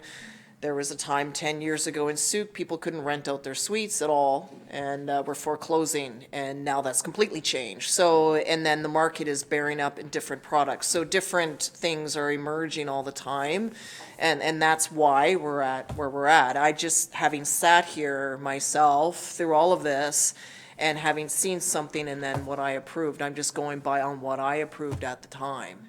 And that is that it doesn't go through, and that's why now to see it designed and built completely different is, you know, and if I was new coming in like you are, and or even now when I drive up there, it's like, well, this is interesting because it looks like you should be able to drive right over, and obviously that was what was intended on the other side. The transportation, as I understand it, is going through internal review right now, and then to come to council for in the next month or so? It will be ready for some public engagement early in February, is my understanding. So February would be public engagement. So I think tonight, council has an option. We have one here, which is a bit more time to do this fulsome conversation with all the stakeholders and then come back and to basically make a final ruling. Or we could do that tonight. And when I say final ruling, what does that look like? Well, then I start to think of trees and landscaping to fill in gaps, to make it closer. And that would be a way of people not driving over. If council said, no, we want the bollards removed, that was the will of council in December, then you would start, I'd say, okay, well, what can you start to do to slow traffic down? Like if that is the decision, then the follow-up resolution would be, how do you calm the traffic? So that's, and how do you slow it down? Because everyone goes barreling down there all the time, or they go flying up. They'll go flying up, one or the other. And then it's the case of, that developer is still developing and had these ambitious plans for green space. There's obviously a need for more places for parking, for play, for recreation, that our staff talk to the developer and find ways to can do that. So we have some options here. The one that's in front of us right now is to allow some more time for more community context and to look at, and then to bring this back, which is not what everyone in the room probably wants to hear, but for those not in the room, they would probably appreciate the time to have some more engagement and to come up with something. So, and then if this is defeated, then we would sort of look at other things.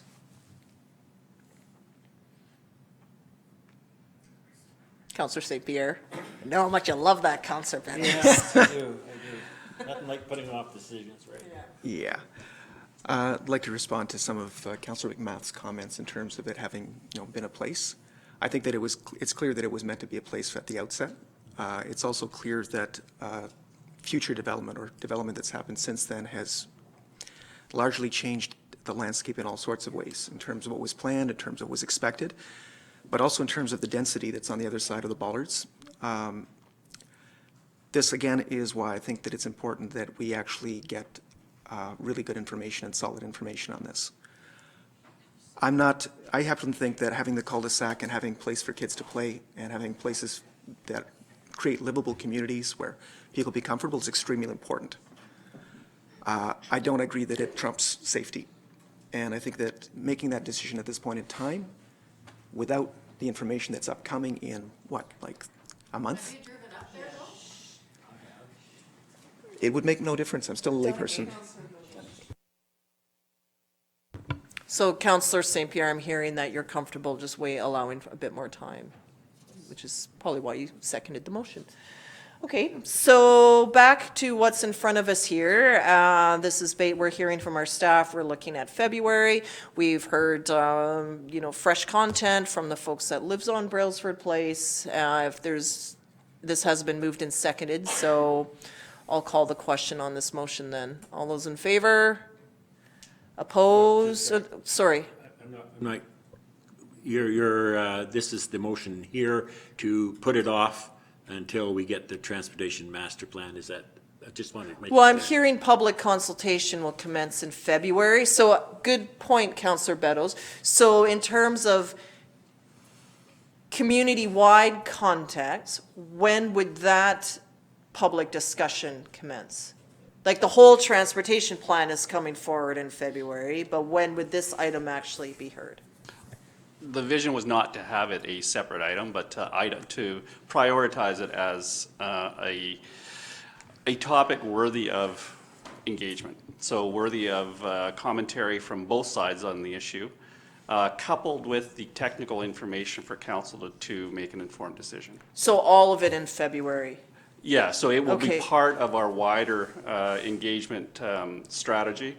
But what we will instruct our contractors and our engineering department to do is to really highlight this. Because we do want information from both sides of this, so we can couple that with the technical information and try and give council the best information that we can to make an informed decision. Okay, and I'm just asking for that because we've seen how, like, I'll use transit, the transit public consultation has been almost a year now. So that's why I just wanted to get a sense of what that all looks like together. Councillor Beddoes? I'm prepared to support the motion, providing that our CAO has some input from the fire chief, who at the last meeting was here and gave us some input to this problem, which was, again, as I said earlier, the one that put me over removing the bollards. Again, I understand the emotion of it. I'm frustrated with having to deal with this again, but to give everybody a fair shake, I guess, then I'm willing to support the motion. Okay, and then in terms of the review that's happening right now, that is with all departments looking at the transportation master plan and giving their professional input from a district perspective onto, a district lens onto that. It's going through internal, which means our people.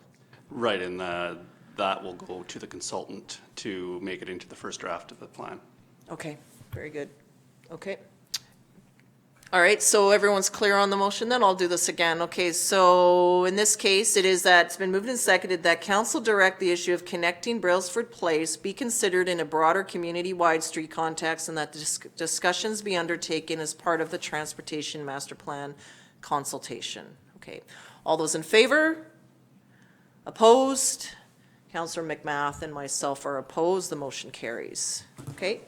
So this we'll hand it over to we'll complete this and then in February, and then we look forward to another report to come back. Does this give staff what you require then, this motion here? I mean, it was a recommendation from staff, but in terms of where council is sitting, that we have a fulsome report come back to us, taking in the views of Brailsford, the concerns of council, the other residents, you have everything you need?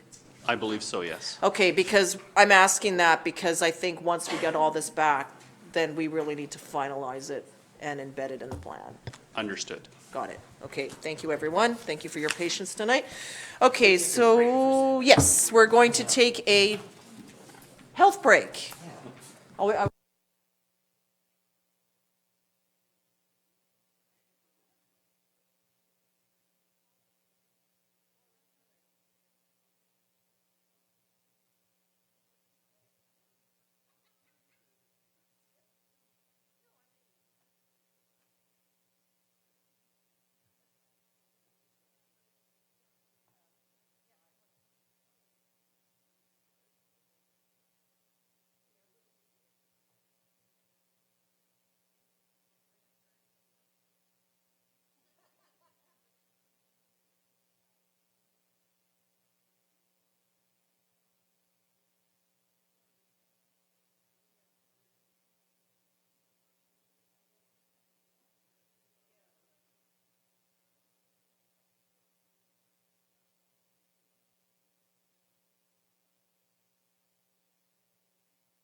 Okay, everyone, we need to continue on. Thank you, thank you. So for anyone that's exiting, if you can exit, but of course, you're more than welcome to stay for the rest of the meeting.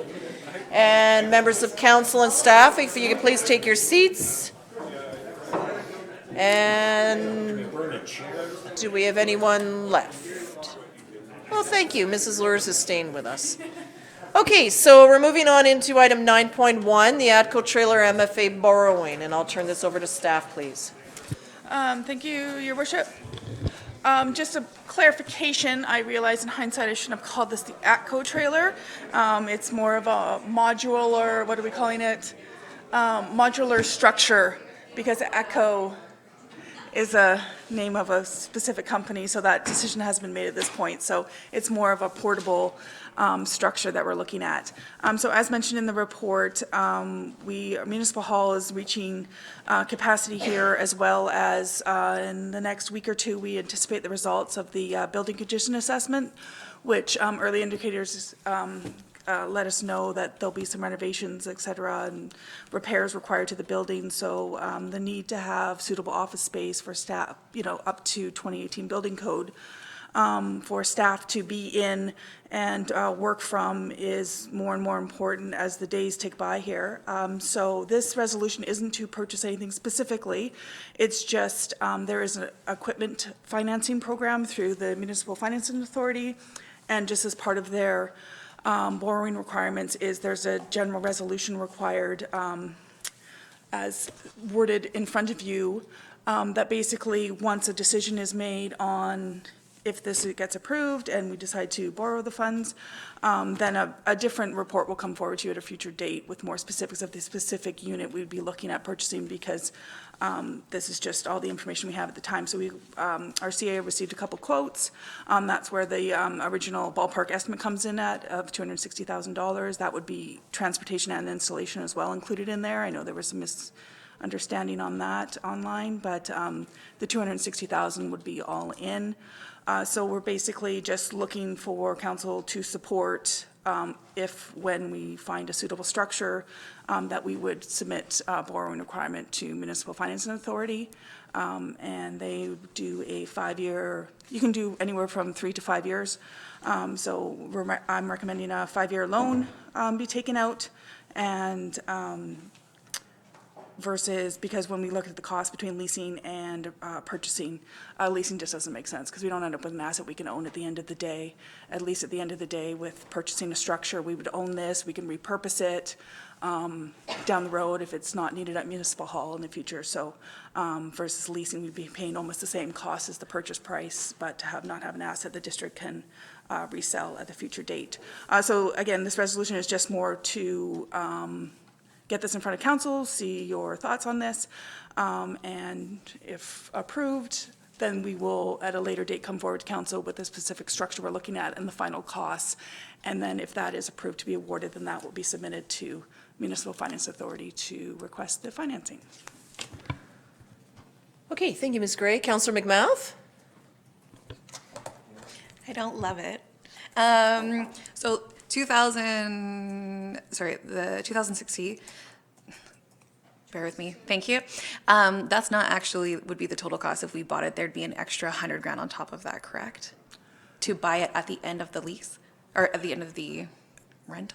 Through your worship, yeah, this would be the $260,000 would be to purchase it outright from day one, versus they provided, the CAO got quotes on three options, basically: the direct purchase, which was the $260,000 estimate, and then a 40-month lease or a 60-month lease.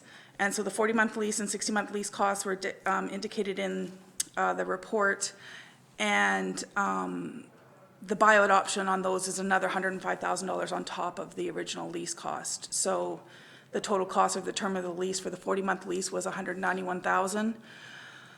Plus another $105,000 to buy it out at the end of the lease term, versus the 60-month, which would have been $227,000, plus another $500,000 to buy it out at the end of the lease. So leasing doesn't really seem like a viable option when you can finance it for basically the same cost. And at the end of the day, like I said, we will have an asset that the district can sell, repurpose when required. And how many spots are we short in this building for the staff that we are looking to hire? Well, there is at least, I think right away, there's 5 or 6 staff that would be earmarked to move over into the structure. Those 5 staff currently work in this building right now? No, well, there's 3 that are being hired this year, as well as there's another staff member that had to get reallocated down to the Parks office. She used to be in this office and now she's not here. So we're noticing that's definitely disrupting the flow of things and the ease of booking meetings and such when people aren't all in the same location or closer in the same location. So there's right now, approximately 5 or 6 staff. And then our other issue is lack of meeting space. So this structure would, we'd be looking for something with another meeting room available in it as well. And have you looked at other retail office spaces to rent?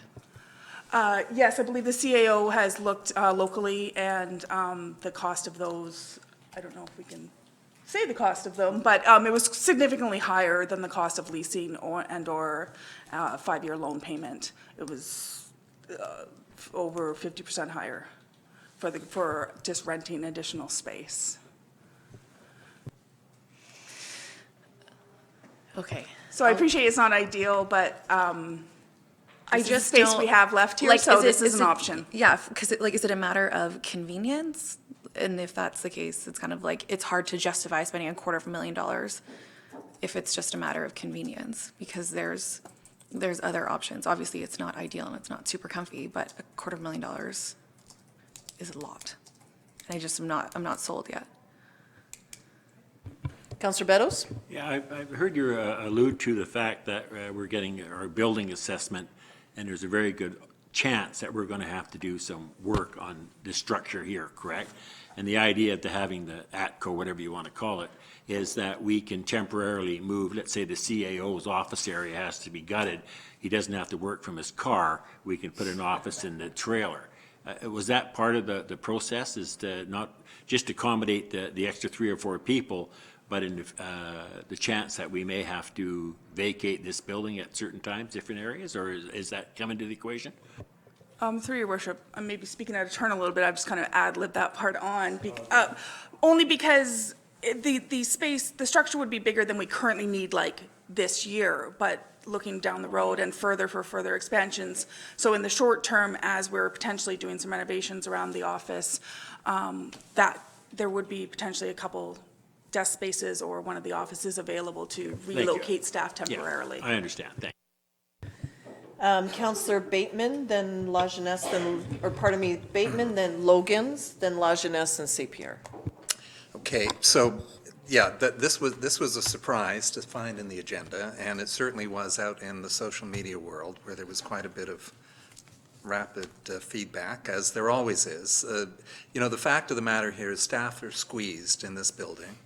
Our CAO himself operates out of a micro office, frankly, without any windows. I thought the top dog would get a window at least. I took You took the windows. Our strategic plan very clearly states that we are seeking to steward a healthy, respectful organization, and our biggest investment are our staff. And I would assume these ATCO trailers are a good investment with good resale value. Now, my question is, have we exhausted other options regarding used or rental trailers? Through your worship, I'm not sure 100% about the rental, but we're running into the issue with the building code changed in 2018. So a lot of the used trailers that are available aren't up to code. So the renovations that would be required to potentially get something up to code, cost benefit, you get something that would be brand new versus potentially getting into an unknown renovation with unknown costs at this time. So the authorities on portables are the people at School District 62, right? And Councillor St. Pierre and I ran into Trustee Margot Swinburneson last week, and she recommends that we get in touch with the board's Secretary-Treasurer, Harold Cull. He's purchased dozens of portables over the years, apparently, and he may have leads on portables that are up. Unlikely if it's 2018. Not a lot of. So my other question regarded VHA. VHA occupies a portion of this building. Not anymore. Not anymore. No, so Island Health moved out several years ago, and where they moved into the Evergreen Mall, and corporate services and our bylaw enforcement Oh, that's where officer they is are. now in that space. All right. Councillor Logans. Thank you. So this is in the budget already, but I don't recall us discussing it during the budget conversations. And I'm just wondering why. Well, this wasn't specific, this specific unit wasn't in the budget at the time because we didn't know the costs at the time. So there was an estimate of having this potentially up to $100,000 funded through operating surplus because it was just unknown at the time. And now we know a bit more information, and presumably there will be a small other changes being made to the 2020 to 2024 budget. So this, now that we know some actual numbers, presuming if council is supportive of potentially getting a 5-year loan for this, the actual cost of this will be included in the amended version in a more clear manner. Right now, it was just in there generally because we didn't know specifics at the time, and now we know the more specific information. Okay, thank you. So my other question is, because I'm not sold on this either, really, but my question would be, if council doesn't approve this, what are the ramifications of that for the next year to 2 years, for the next 5 years? Do we know that yet without the report? So we are stretched for space.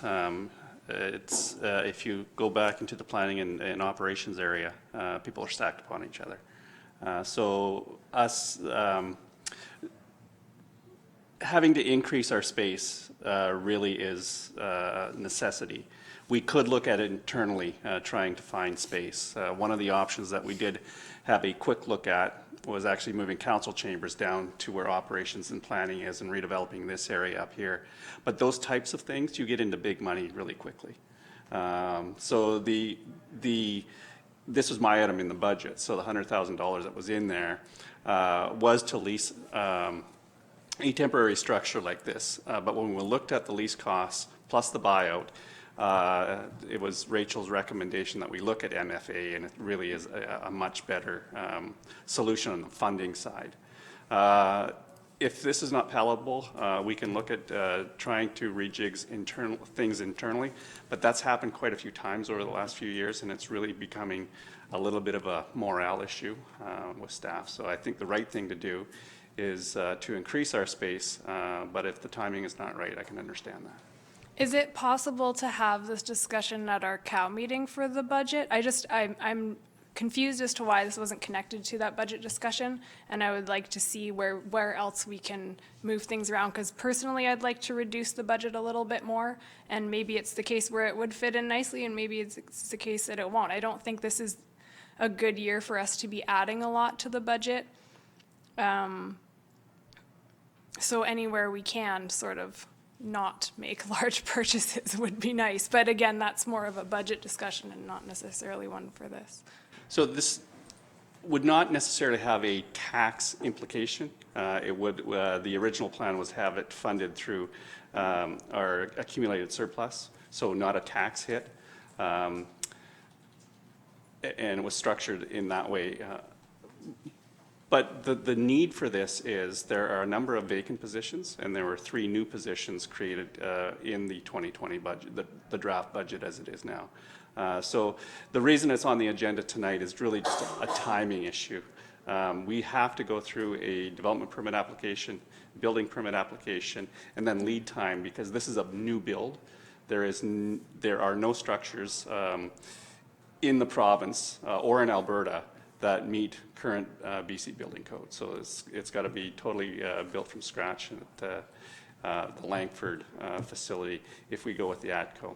Now, to a question that was asked earlier, have we exhausted all of the possibilities? No, and actually a good thing about the engagement that comes through social media is we've had a couple of other options come forward, and I'm going to be considering 2 of them tomorrow. That may be more affordable options. Yeah, and the third More is exciting options? talking to Mr. Cull from SD 62. So 3 different options. So I just want to confirm it's necessary for us to deal with this tonight and not at the COW budget meeting? It's not necessary to deal with it tonight, but the further we kick it along, the further it's going to be before a solution is found. And my concern is, as we bring these new positions on and fill these vacant positions, we really don't have much space to put people in. Thank you. Councillor Lajeunesse, speaking order, then Councillor St. Pierre, then myself, then Councillor McMath. So, see the hands, get to you. So one of the other options that Mr. McGinnis is going to be looking at is a project that I worked on last year at Camosun Innovates. And we did a contract for a company or a nonprofit called Annamura Housing Society, and they had come up with this design for a flat pack housing, and so we water jet cut all the pieces. They fit together like a 3D jigsaw puzzle, and then they're zap strapped together with stainless steel zip ties, and 2 people can assemble one of these things in a couple of days. And it's not a permanent structure. It looks a lot better than an ATCO trailer. It looks like an actual building. And so we're going to be going to look at that prototype tomorrow. Okay. Thank you, Councillor. Councillor St. Pierre?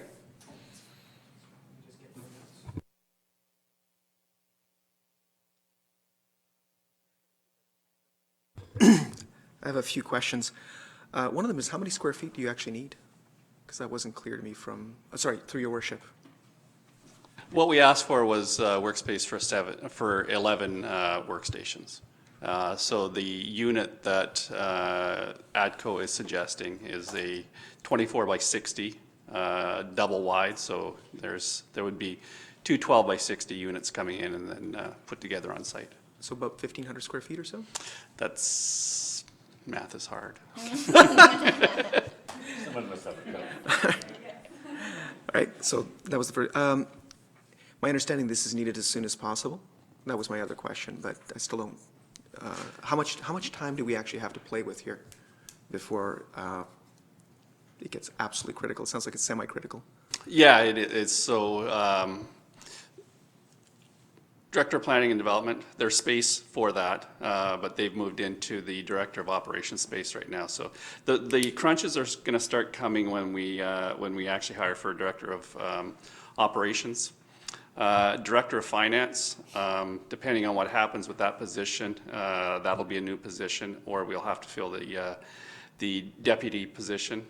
And then the Director of Operations. Today, our senior planner started, so the space that was occupied by the Manager of Planning and Development is now the senior planner's position. But if we, in the 2020 budget, communications and environmental tech are the other 2 positions. So we just don't have space for any new positions unless we rejig the internal space downstairs. My next question was actually, does the MFA funding, sorry, through your worship, probably to Ms. Gray, does the MFA funding potentially cover alternatives, creative alternatives like what Councillor Lejeunesse was suggesting? Because I'm also curious about if we had more lead time, and I understand we don't, but maybe in the future, what it might look like to put out an RFP to basically builders in the South Island for a small structure. You know, a lot of people are starting to build tiny homes. There's more know-how floating around, and most of them wouldn't cost $200,000 to $260,000 necessarily, depending on what you're asking for. So I'm just curious about what the flexibility is on the MFA funding, because equipment doesn't sound like a tiny home or a house. It sounds like equipment. Yes, and the equipment financing program, through your worship, the equipment financing program at the MFA has changed in the last few years. It used to be way more specific and structured on what they allowed, but they don't even currently have a definition on their website of what they would consider equipment. And I've asked them a couple times, and so I specifically asked them about this ATCO trailer and said, would you consider that being like, you know, office equipment or a structure? Would that qualify under your equipment financing loan? And they responded that yes, they would consider this an eligible purchase under the equipment financing loan. So they kind of take the request on a case-by-case basis. So I think for something like this, again, this doesn't authorize purchasing specifically an ATCO trailer or anything. This is just the resolution that the MFA would need if at some point in the future we're going to present them with an invoice or a group of invoices saying we would like these to be paid with the equipment loan. So yeah, I think it sounds like obviously there'll be some more conversations about the actual structure if this passes as far as the equipment loan. And so I will definitely be following up with MFA just to confirm if something changes from the current request that I had in with them. I can just re-clarify if it would be a problem, but I did double check confirm with them before recommending this option. Thank you. Just two more questions. It sounds to me like we're looking at a potential resale value. Do we have an idea that there will be a decent resale value?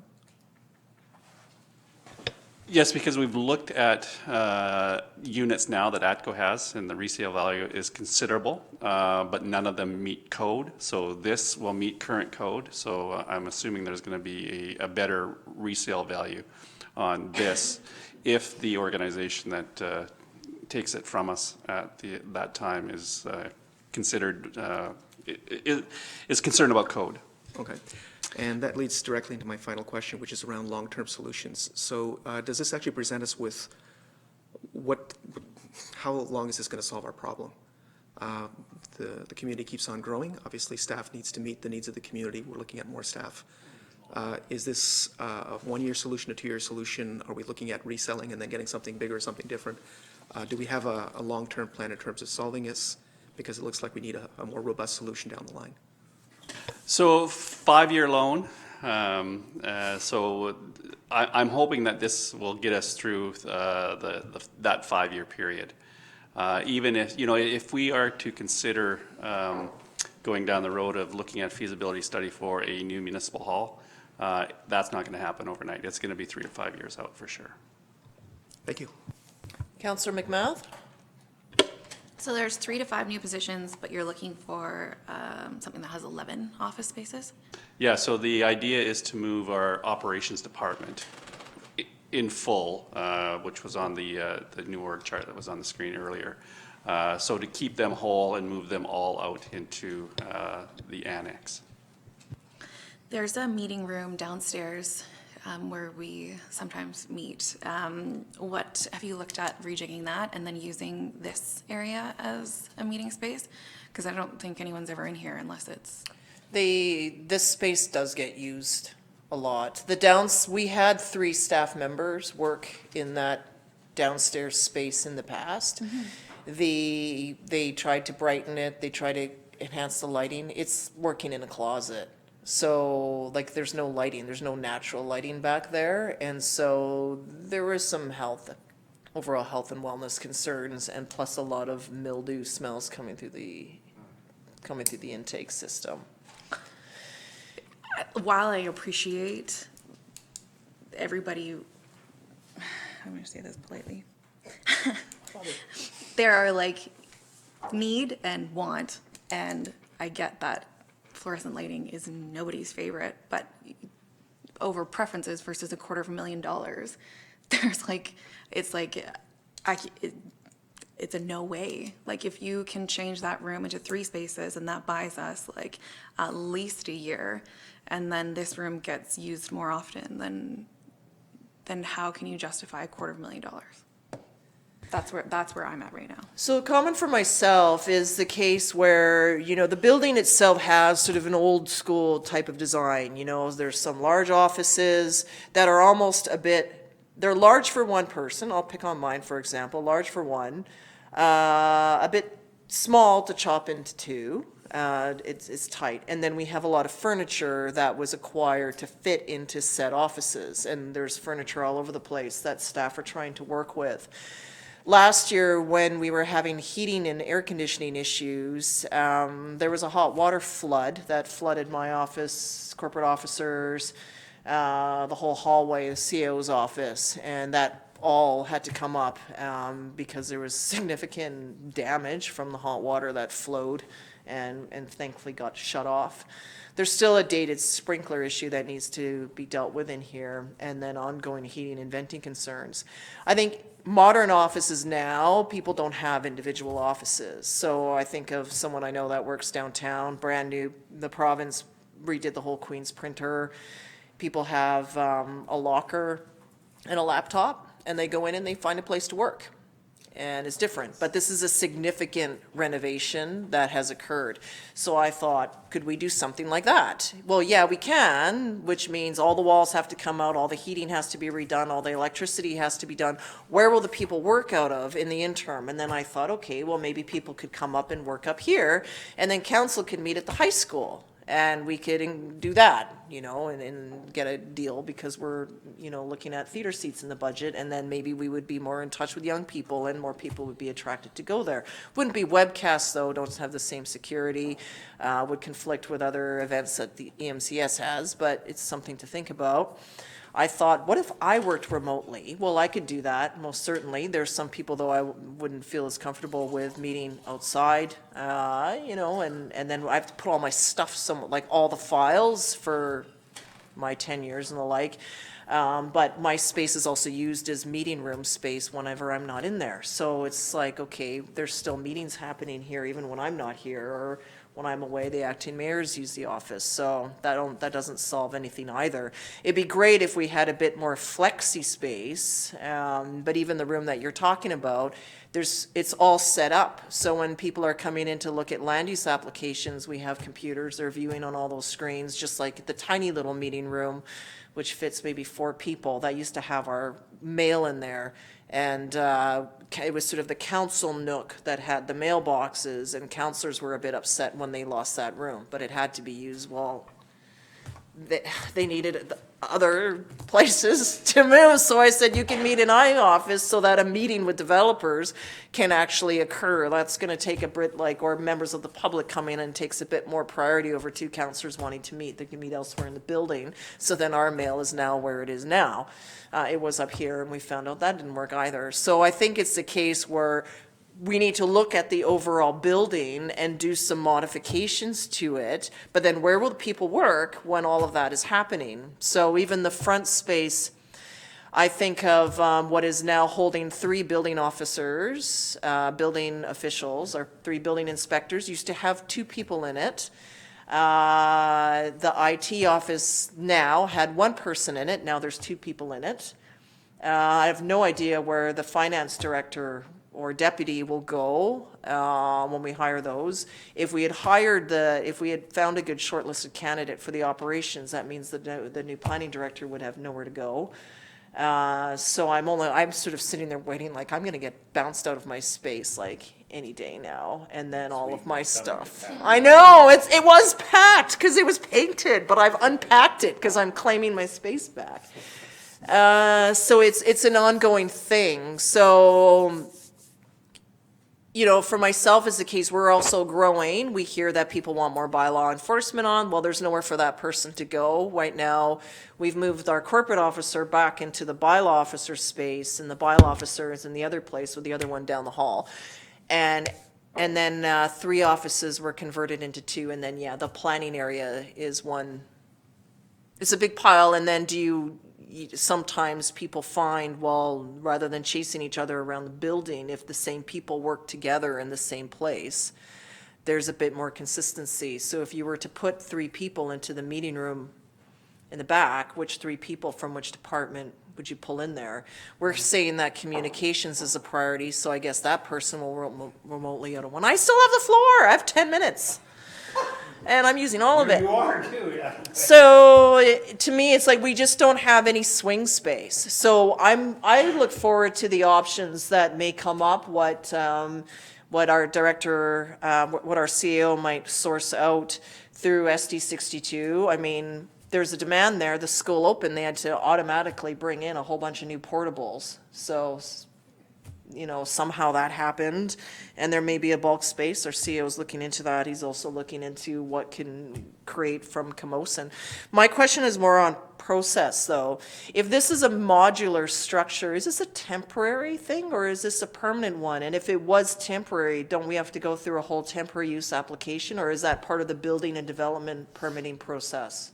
So the permitting would be as though it's a permanent structure. Okay. But if the need arises, this structure can be moved.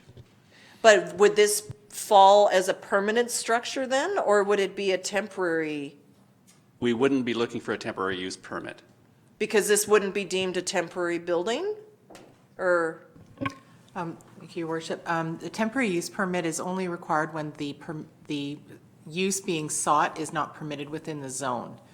The modular building is a permitted use in our current P2 zone, so no need for a temporary use permit. I see. So I'm just asking that because I know that we have some temporary buildings going up on commercial spaces. So I just want to ensure that what we're requesting of those landowners to do, that we are also following suit. But this is why, like, a school is a P2 and they can add modular buildings for as long as they need them under that zone, and we would fit in that same zone. We're not a commercial zone, we're a P2 zone. So if this modular structure was, because I just see in the way things go, it'll probably be here for like 10 years, if not longer. Right? So it'll take some time. Okay. All right, that answers. So go to Councillor Beddoes. Through your worship, I just want to recap here. There's no tax implication. That's what I heard from staff. And right now, we're just looking at the possibility of boring, and the CAO is going to look into other options beside the ATCO trailer. The ATCO trailer probably at this point in time may be the best. So if we come to revamp this building, I can tell you I watch Love It to List It a lot because I have to. And a $200,000 renovation will not buy you very much. And if we're looking at our community growing in leaps and bounds, I think this is a wise purchase, or whatever you can come up with. If we're going to need some, if you don't need the space tomorrow, we're going to need it next year. And it's going to take that long to get it in place. So I'd like to leave this in our CEO's hand, get him the authority to borrow the money. Again, it's not going to impact our taxes. Let's just get on with it, because renovating this building is just going to be a loss. So that's my 2 bits. Thank you. Thank you. Mr. McInnes? So 2 responses. First is the tax hit is already in the draft budget. So the payments for the proposed lease that I was looking at when I first included this in the budget is there. The principal and interest payments on the MFA loan would not increase that. So I just want to make sure that we're all on the same page there. The second is I did check with a local builder and said, is this reasonable? $250,000 for an ATCO trailer that meets code. He says they couldn't build it from scratch here for any less. Okay, so other comments, Councillor McMath, and then I'm going to a resolution. Oh, sorry, I missed Councillor St. Pierre. Councillor McMath? Where would it be going, and is there any work that needs to be done on the property for the installation that's not included in this dollar amount? So we did have a startup meeting today, cross-departmental startup meeting. The proposed is to go back in the fenced area behind the lunchroom, so where the concrete area is it that way? Okay, I'm like, that's the parking lot. Yeah. Okay. So that's the proposed area.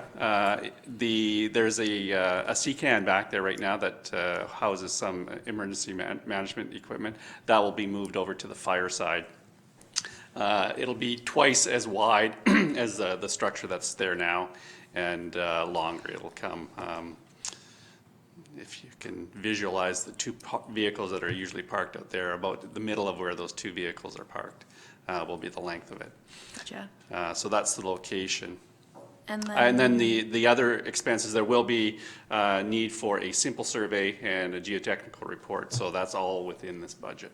all of it is within Yes. it. And then what about like water and So we talked about that. It will not have washroom or water facilities because of the proximity to our building. And when we talked with our chief building inspector, he said that will work. It'll be, there'll be electrical hookup to that unit that will likely run just off the meter here. It won't be separately metered. Yeah, the washrooms are in high demand here, so usually that involves flights upstairs. There's only 3 downstairs. Is there 4? Oh, right, I forgot about that one. Okay, never mind. It's one in corporate services. Councillor St. Pierre. So given that we need a solution pretty much as soon as possible, given that resale would recoup most of the costs when we move to a different solution for our, expansions, and given that I think it is probably the best way to save our taxpayers from being hit in the long term and in the short term, I'd like to move that council authorize up to $260,000 be borrowed under section 175 of the Community Charter from the Municipal Finance Authority for the purpose of purchasing a new modular structure for Municipal Hall, and that the loan be repaid within 5 years with no right of renewal. Is there a seconder? Absolutely. Seconded by Councillor Beddoes. So on the motion, Councillor Logans. I'm not going to be in favor of this motion. I think this would be better perhaps in next year's budget, but I'd feel so much more comfortable taking a look at the budget decision. Is it? Sorry, thanks. Take my finger off the mic button. I think there are other solutions that we're still looking at and that we can look at before we make this motion, so I'm not in favor. Okay. Anything else from anyone that hasn't been said? Councillor St. Pierre, is anything new on the resolution only? Very quick response to Councillor Logans. I believe that our CAO and staff are going to be continuing to look at other solutions, and hopefully we'll bring this in under budget and under cost. I don't expect it and hope it will not be $260,000, but I think this gives them the go-ahead to find the solutions we need. And I don't agree with that. Thank you. Okay, fair enough. Councillor McMath, final comment. Premature to spend money before you know what you have. And so this is currently in the draft budget, but if we decide that we want to decrease our tax increase, then this will have an effect on it. So it's premature to greenlight this, especially when you have other options coming. It's not a huge, huge rush. So I think it's foolish, and I will be voting against it. Okay. Anything else from anyone? Councillor, no? Okay, so it's moved and seconded. I'll call the question. All those in favor? Opposed? Councillor Logans and Councillor McMath are opposed. The motion carries. I'm in favor. Okay, moving on to bylaws 10.1, zoning amendment. Yep, Councillor St. Pierre moved them together. So moving on to 2096 Kennedy Street.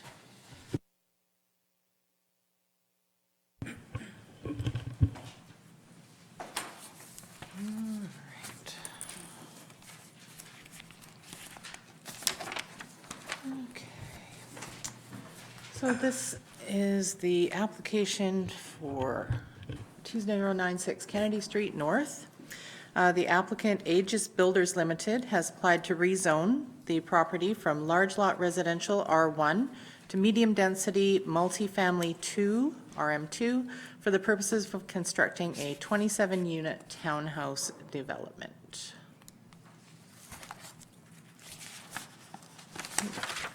The subject property is within the community residential land use designation and the sewer specified area.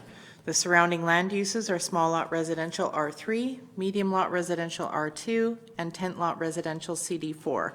Within the immediate area, there are several large properties zoned medium density multifamily RM2, which is the proposed zoning for the site. 2 of the properties in the area are the BC Housing and CRD affordable housing sites on Drennan Street and Charters Road. I think that was me, sorry.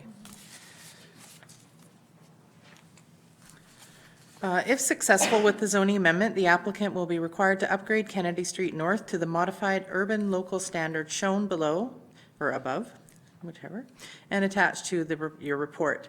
This upgrade has to occur prior to issuance of the first occupancy certificate for the site. In addition to this off-site upgrade, the applicant has also met the affordable housing requirements in the official community plan by contributing $70,700 through bylaw number 259 as cash in lieu.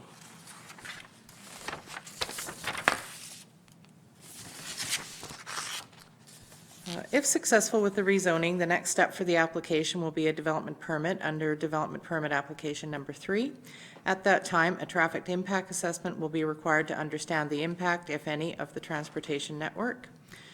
No variances are anticipated with the development permit as the applicant is providing more than the required amount of parking on the site. Each unit will have 2 spaces. The requirement is 1.5 per unit. And there will be additional visitor spaces which are not a requirement in the bylaw.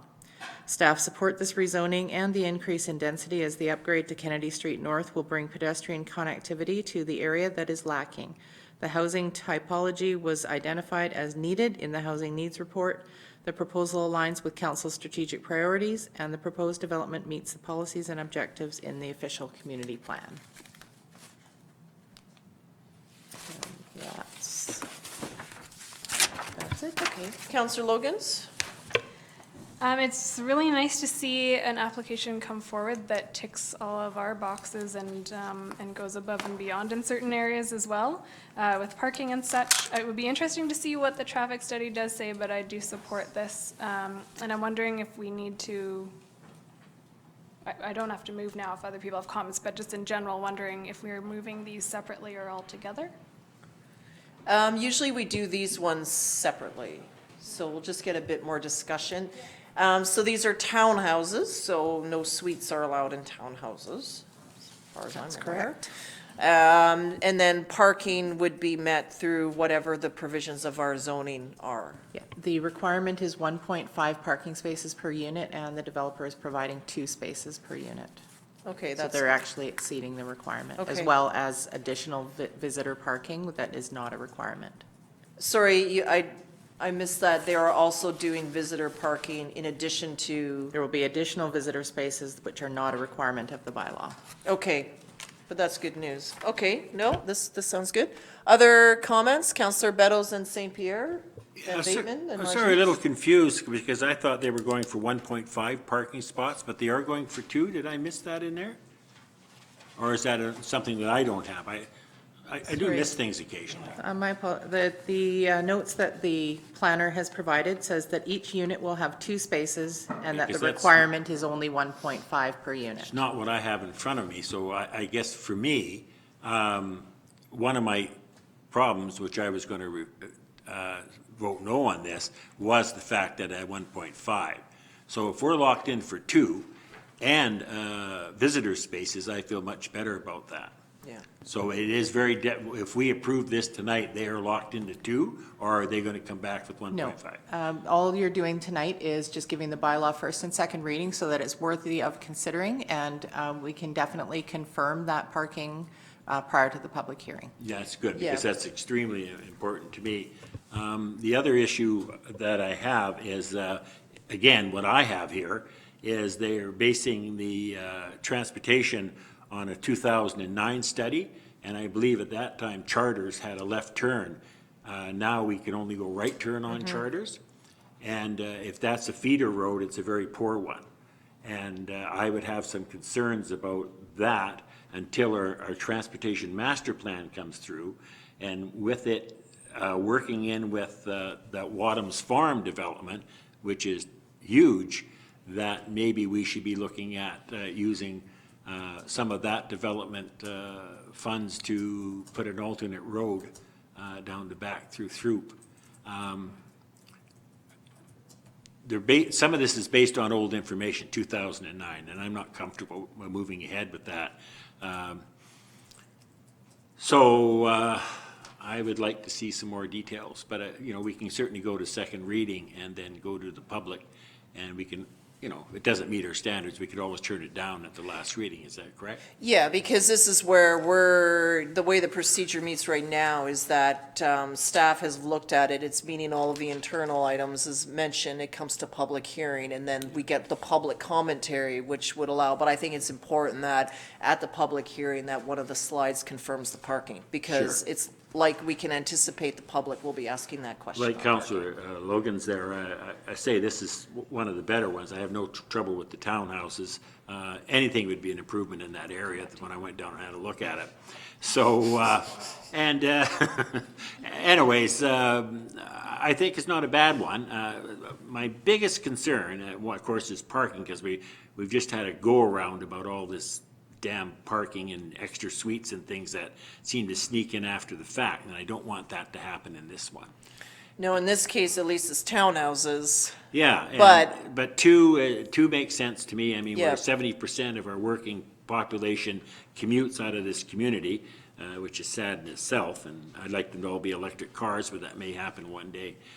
So I'm okay with proceeding with it to second reading, which was different when I came here tonight.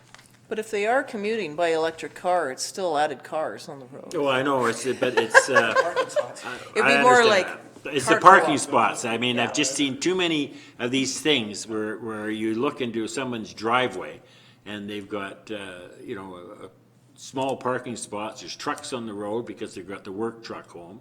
Unfortunately, the way our community is with no transit other than the main roads, people still have to have the cars in this community. It's just the nature of the beast. So I'm pretty happy with it. If that goes through 2 parking spots, I'm all for it. Okay, we have a speaking order right now. I'll come back to you, Councillor Logan. So I believe it was Councillor St. Pierre was next, Bateman, Lajeunesse, McMath, Logan's, something like that. I'll echo Councillor Beddoes and Logan's on this one. I like this particular proposal. But I'm also noting that, once again, the affordable housing contribution, which has kept on going up, so this is a good trend. I can keep on seeing a rise in that, but still isn't sufficient to actually allow us to build affordable housing. It still doesn't actually encourage the developers to build affordable housing. In this particular case, because townhouses actually meet some of our needs that most of our stock doesn't, it's not single-family detached and does actually provide a lower price point. I actually consider the whole thing sort of much more affordable, so that's great. Having said that, I'm looking forward to a time when we actually have a 10% that makes sense, given that we have 27 units going in here. 2.7 units would not be $70,000. It'd be somewhere over that. So I'm looking forward to what we can do instead of cash in lieu and find a better definition for that 10% that actually leads to affordable housing being built.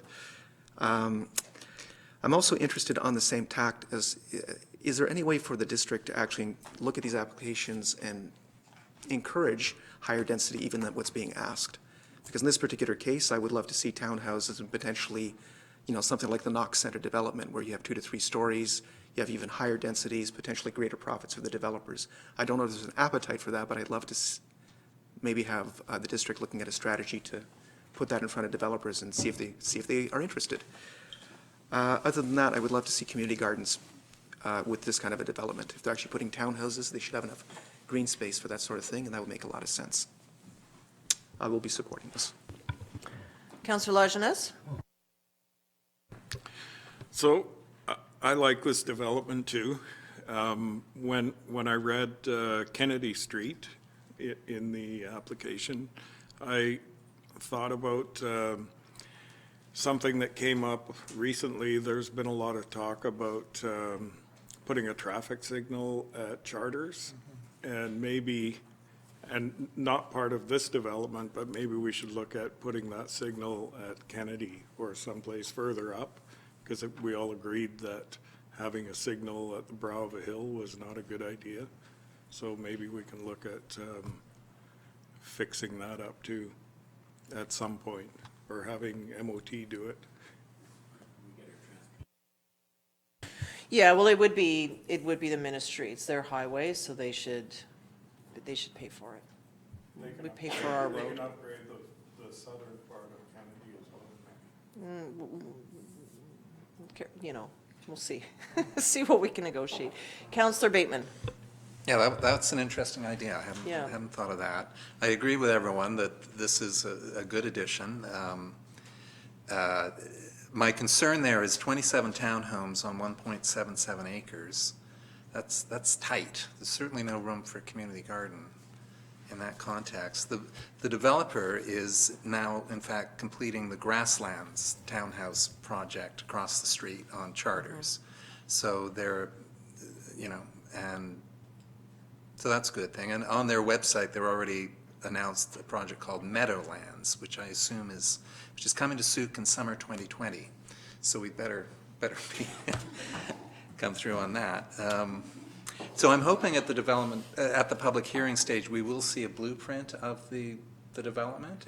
I know it's outside our purview, as Ms. Campbell stated in her report. This development permit fits under the delegated authority of the manager of planning. But would I assume that we would see that blueprint through you to staff? Given that it's not in the report right now, I mean, we typically proceed to public hearing at the next available date, which at this point would be early February. I'm also going to, I believe that somebody's not going to really invest much in the design of the building until they actually know that they have the zoning in place. So I'm not sure, but I mean, I can certainly ask, but it's not required. But if I may, I just found some other notes of the benefits that the district's receiving as a result of this development. So with respect to density, the existing zoning of R1 would actually only allow 2 units on it currently. So we're actually getting 25 additional units with respect to density. There's an upgrade to the entire block that wasn't in the plans. The full contribution of cash in lieu to the Housing Reserve Fund, and the ground-oriented townhouses that have been identified as a need in the Housing Needs Report. Young families and seniors are the demographics who need the attainable housing. The area is right outside the town center that is changing, and we're going to see an increase in density over time, especially with the proposed intersection and the BC housing projects. This makes getting the road upgrade quite timely with this rezoning. And just as a point of interest, the developer Aegis Builders most recently constructed 22 townhomes on Charters Road called Grasslands, and she's suggesting that this would be a good example of the plan for the site. So council may want to drive by and have a look at that. Okay, Councillor McMath and Logans? I move that council give first and second reading to zoning amendment bylaw number 748 600-76 2019 to amend the zoning of 2096 Kennedy Street North from large lot residential to medium density multifamily. Okay, that's moved and seconded. Councillor Logans, did you have anything further to ask? Yeah, and I think it is important, I'll be brief though, we just have to keep in mind that our bylaw for parking is 1.5 spaces, so we can't really deny a development that's putting forward 1.5 spaces based on that. Right. But they're coming forward with 2. So let's Right, which is great. And if they come forward with 1.5, that has to be great too, unless we decide to change the bylaw. Yeah. So it would be good just to get the clarity on the parking at the public hearing, because it's likely the public will be asking that question about parking. It always comes up. Okay, so it's been moved and seconded. Anything further? Call the question then. All those in favor? Opposed? That's carried unanimously. The next part is that a public hearing be scheduled for zoning amendment bylaw number 748 600-76 2019 in accordance with section 466 of the Local Government Act. Moved by Councillor McMath, seconded by Councillor Bateman. Should that say zoning amendment, like should it be 2020 now, or is 2019, you know, like where they're all zoning amendment bylaws? The bylaw was drafted in 2019, but I can certainly, well, we won't change it now because it's had first and second reading, but those are changing, so you'll see them coming forward as 2020. Okay, because we're in 2020, right? Okay. All right, all those in favor? Opposed? Carried unanimously. Good. Okay. Next up, please, 10.2. No. Sorry, that was 10.2. Oh, right. We have a few more items here. So the other part is that prior to issuance of the first building permit for the site, the applicant enters into a works and services agreement and install all off-site works prior to the issuance of the first occupancy certificate for the upgrade of Kennedy Street North between College Avenue and 2096 Kennedy Street North to the modified urban local standard as attached. Moved by Councillor McMath, seconded by Councillor St. Pierre. Any questions? All those in favor? Opposed? Is carried unanimously. And that prior to issuance of the first building permit for the site, the applicant pays $70,700 to bylaw number 259, Housing Reserve Fund Establishment bylaw 2006. Moved by Councillor McMath, seconded by Councillor St. Pierre. Questions? Yeah, I'm just, again, this Housing Reserve Fund Establishment Bylaw and the official community plan, Housing Policy 4.7.3, as Councillor St. Pierre alluded, requires, or he stated, requires a minimum of 10% of all multifamily developments be affordable residential housing. So 10%, this 70,700 is 10% of what exactly? Of the land value. So, but I think I could read that as 10% of the total housing stock. 27 homes is 2.7 homes. So, Councillor Logan's have an answer for that? Hopefully I can provide a little bit more clarity, but that was a directive of council to the Affordable Housing Committee to look at that because the language is unclear and to see based on our housing needs assessment what type of policy we can and should come up with there. I know that doesn't really answer your question. It's being updated now by our housing committee. so this is the last of the... Yeah, This but is the norm. From what we're understanding, this is a greater contribution than what the policy had stated. Is that correct?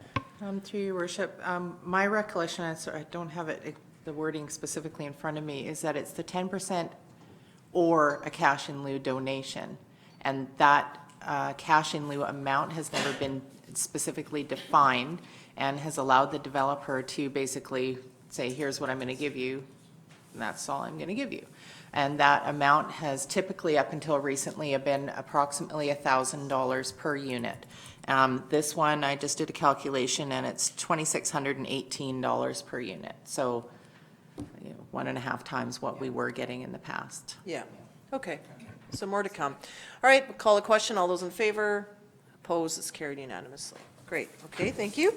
Next up is the zoning amendment bylaw number 771, 2020 RU1, RU2, RU3 zoning text amendments. Thank you, Your Worship. This one should be fairly quick. The Agricultural Land Commission recently informed the district that there is a conflict between the conditions of use permitted in the watershed forest and agricultural zone of RU1, RU2, and RU3 as it relates to intensive agricultural use. So we had a restriction that the lot size had to be a minimum of 2 hectares, and the Agricultural Land Commission Act does not have a minimum land size requirement. So to get rid of that conflict between the two, we're proposing that the minimum lot size be removed from the zoning. And just to give you an example, the next slides are all identifying the 119 ALR properties. So they're all shown in green there, but the next one's kind of focused a little more in, oops, where'd that one come from? Sorry, that wasn't in here. Let's see if there's anything else here. We talked about that. So this is the Whiff and Spit and Western Town Center area. The green ones, again, are the ALR properties that would be impacted. It's Otter Point, the Eastern Town Center, and these are all the ones that are less than 2 hectares. Phillips North, Sun River, and Sooke River East, and the Casinos area. And the North Sooke, and I think that's it. So to answer Ms. Luer's question, she was questioning the definition of agriculture intensive definition, and the setbacks under the Agricultural Land Commission are the same for front and exterior side setbacks for mushroom barns as they are for livestock and poultry, which is what the intensive agricultural use comes down to. So I believe that's why that one's been included there. And I think that's all I have on that one. If there's any questions, I can try and answer them for you. Okay, so in this case where if you could just touch on why we're waiving the public hearing? Because of the number of properties impacted, number one. So we've got 119 properties. And We're just bringing the, oh, sorry, let me go back for 1 second. No, sorry, it's not back there, just give me 1 second here.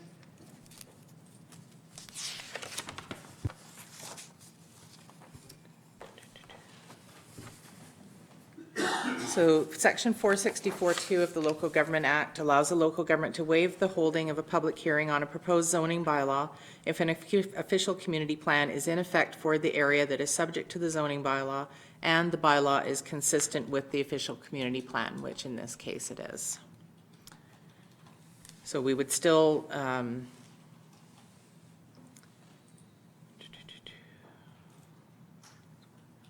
So we will still post a notice waiving the public hearing, similar to what we would be required to do for a public hearing prior to third reading. If I could, so the suggestion is we send notice out to the 119 property owners, but really we don't have a choice in this. Our bylaw is not consistent with provincial policy, and that's been brought to our attention. So really it is a text amendment, and it's not as though that the public hearing could influence council's decision on this. So it's because we're not consistent with provincial, so we're just updating to match what the province is approving. Right. Or allows. The letters that were part of the report from ALC. Right. From the province lays out why we're not in alignment, and they do call a mea culpa because we did distribute them when the bylaw was amended, and they missed it. So it's come to their attention now, and I think it's incumbent upon us to change our bylaw. But there's really no choice in it. So the value of a public hearing is not there, but we really should send the notice out to the 119 that are affected. Yeah, no, I think that sending out a notice, so we would be mailing out notices then to the 119? Well, just we're waiving the public hearing. They're not going to have an input. That is one thing that we'll be looking for council to give us direction on today, but I'm going to suggest that we should mail out the notices. Yeah, no, I agree. It's only 119, and I think that you know, just so that people are aware that that's one way of doing it, and then, you know, you won't see the notice in the paper. Right. Correct. I don't think. Councillor St. Pierre? Input opportunity. I'm glad to see the notices are going to go out because that was Mike. I'm glad the notices are going out because that's appropriate. I have a question about the actual intensive agriculture as defined, simply because it creates a situation where people that are not ALR, again, are not able to actually produce food if they want to on, you know, an appropriate size parcel. So I'm not sure how to address this right now, but it makes me think that we really need to start looking at the intensive agriculture in terms of where we want to put it. I've suggested in the past that it might be appropriate to have some sort of an industrial agricultural zoning that would actually allow us to use marginal land for these purposes and actually encourage it. And actually encourage this type of activity on appropriate sized parcels. I know that's not what's being talked about here, and I understand that in this particular case, the provincial legislation supersedes our own, so coming into alignment needs to happen. Otherwise, we could look just plain stupid, and that's not a problem. But I would like to see us actually... What? Hey, be nice. But I would like to see us looking at the intensive agriculture and where we want to put it, and whether or not we need some work done on that. I think we need some work done on that, is what I'm saying. So that would be an official community plan discussion, is it not?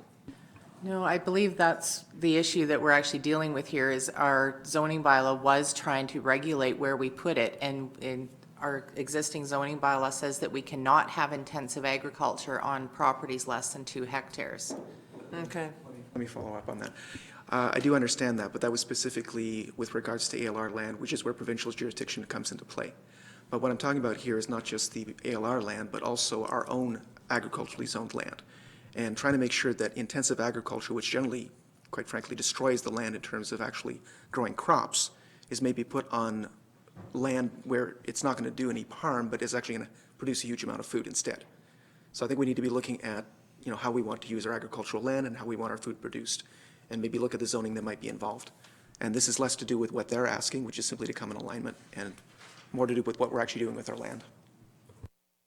Councillor Beddoes? Yeah, through your worship to staff, my only request is that when you send a letter out to these 117 or how many it is, that you make it very, very clear Yeah. that we're just coming in to the provincial standard and that we're not trying to pull a fast one because depending on the individuals that get it, they see a devil behind every bush sort of thing.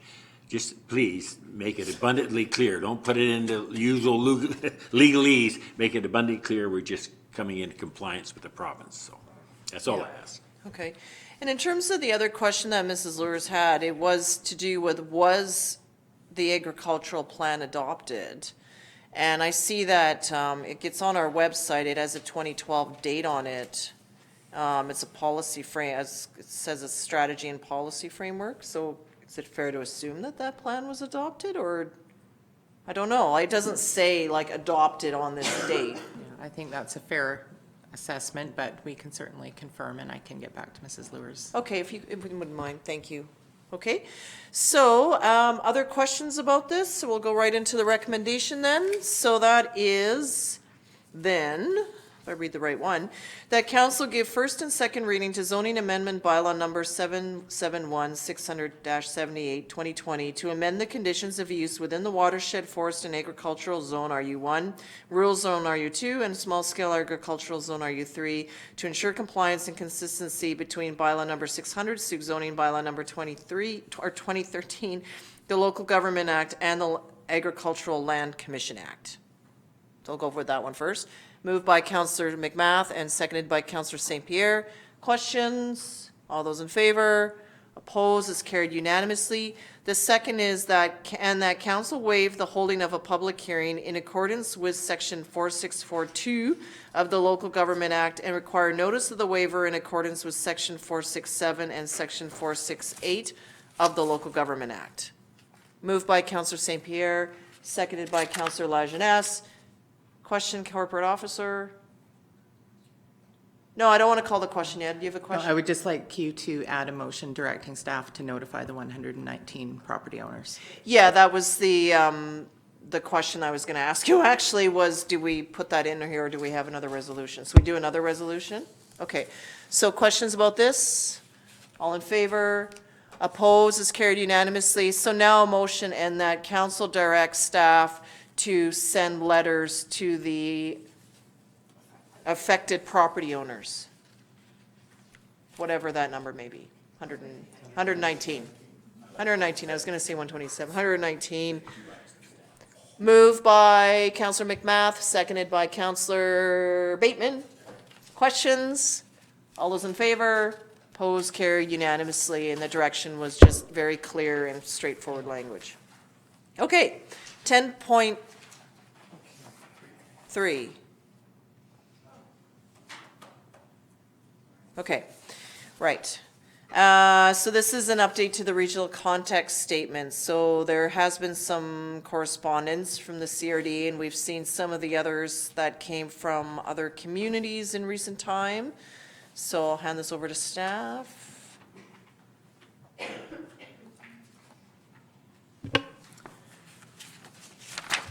This one's a little longer, so please bear with me. Some of council will have seen this. This is the regional context statement that came before council in early 2018, January, February, I believe it was, and there have been no changes to it. We are required to, the regional growth context statement is basically a consolidation of what's in our OCP that we're required to provide to the CRD for containment in the regional growth strategy bylaw.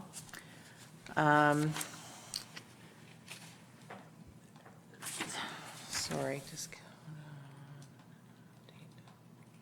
where are we going here? Okay, so here's the process. So consideration of first reading being given by council, which is what we're asking for this evening. Following first reading, the draft regional contact statement will be referred by resolution to the CRD board for acceptance. And as indicated, this is the same one that has come forward before. And additionally, planning staff have advised that they have actually had the opportunity to work quite closely with CRD planning staff on this, which should probably increase the likelihood of it getting adopted.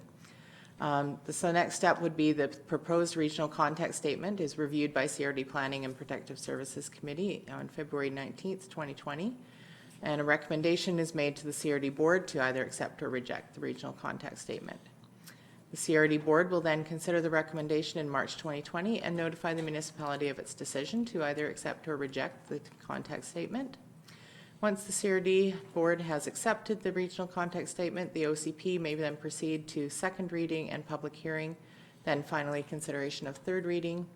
In advance of the public hearing, the feedback received from consultation that takes place after step 1 with government agencies, school boards, First Nations, adjacent municipalities, and the public will be provided by staff to council.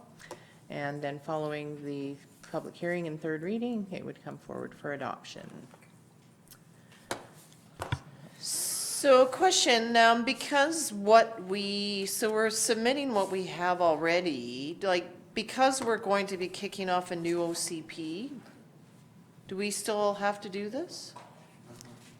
Like, can we not wait till we have a new, fresh contact statement? The requirement is for us to have this to CRD by March of 2020. And that was because the regional growth strategy was updated in recent years, okay. All right, I just find this is so ancient to read. Like the whole live, work, play and lead is so dated. I just cringe reading it, but I understand that we are embarking on it is still our OCP until we adopt a new one that kicks this one out, so. I mean, it's not entirely awful. It's just that live, work, play, you know, it's just like, oh, it's so old. I can't, oh, it's just awful. And then just some of the other pieces in here, you know, and the whole lead thing is just ancient as well. But I'll get over it. I mean, for now, knowing that we have a new, fresh one that won't say live, work, play, like, please don't put that in the new OCP or anywhere.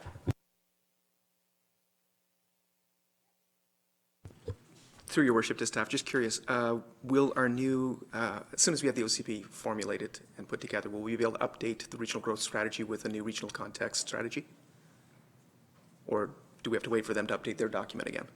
Well, we would submit that. Like I remember when we adopted the last OCP, then it was submitting our regional context statement to the CRD. So that's where even if they don't request it, because their CRD regional growth strategy gets updated, say every 10 or 15 years, I still hope that we refresh ours so that the board knows, like we should do that automatically, even if it's not a requirement from the board.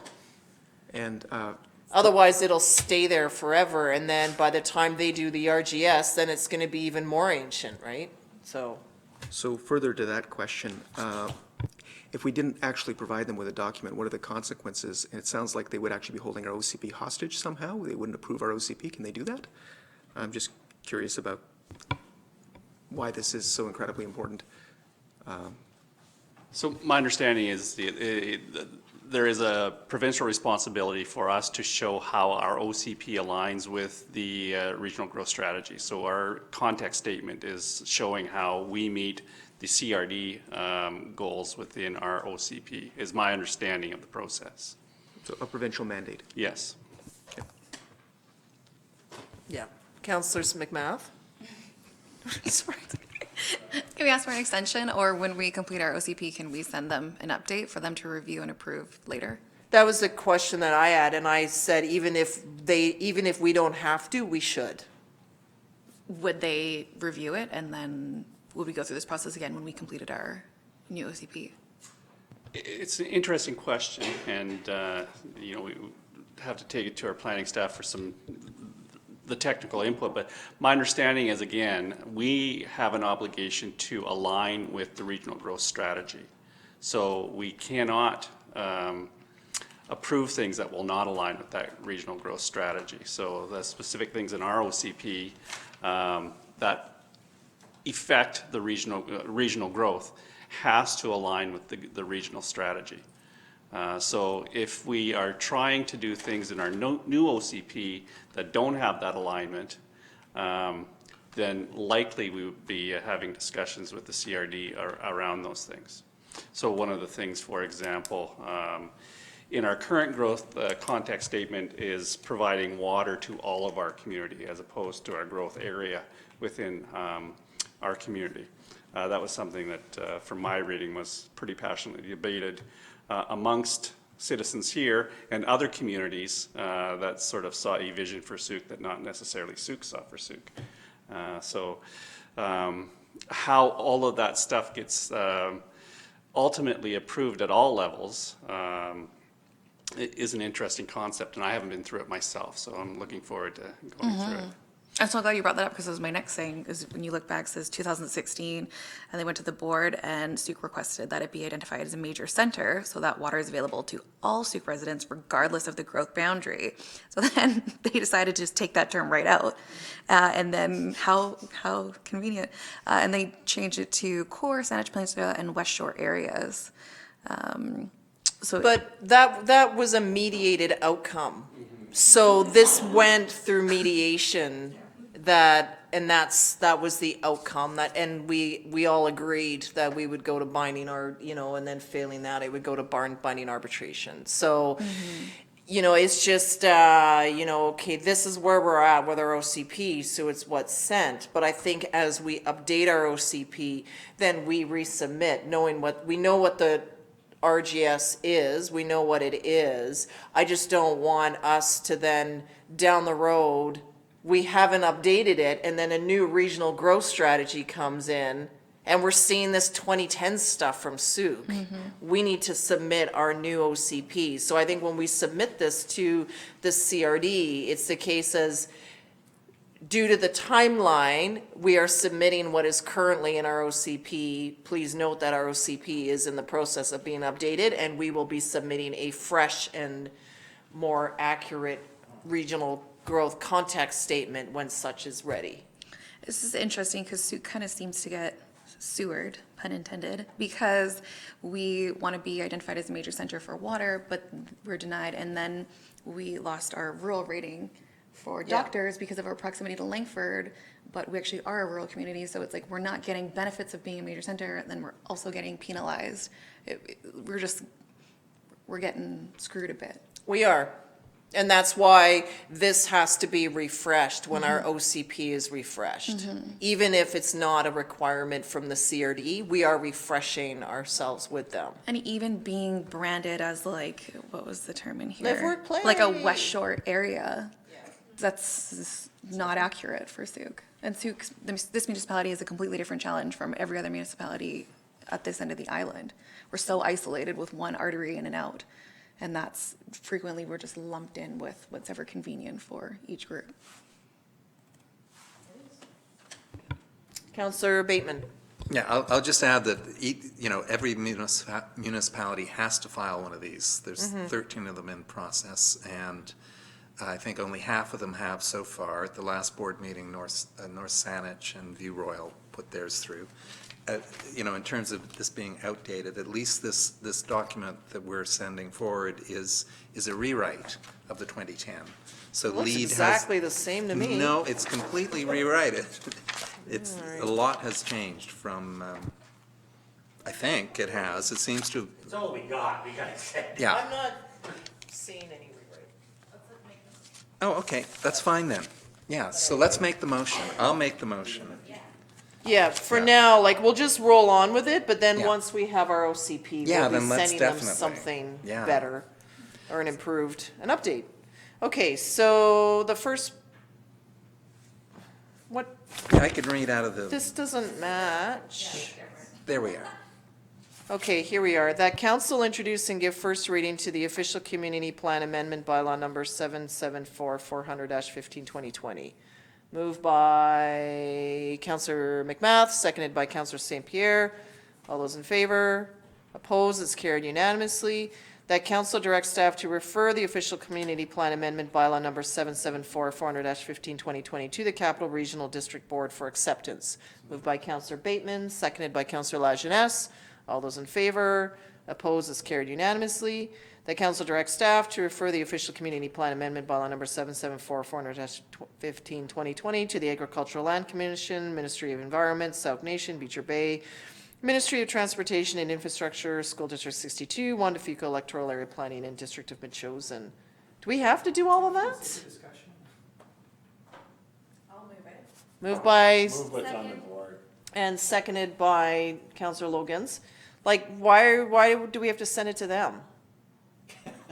Like, why are we sending an outdated? We're sending it to the CRD because we have to meet their timeline. I just don't see why we have to refer this to our neighboring when nothing has changed. I believe with the referral from the CRD, we do have to undertake consultation. Oh, good grief. Anyway. Okay, all those in call, that's been moved and seconded.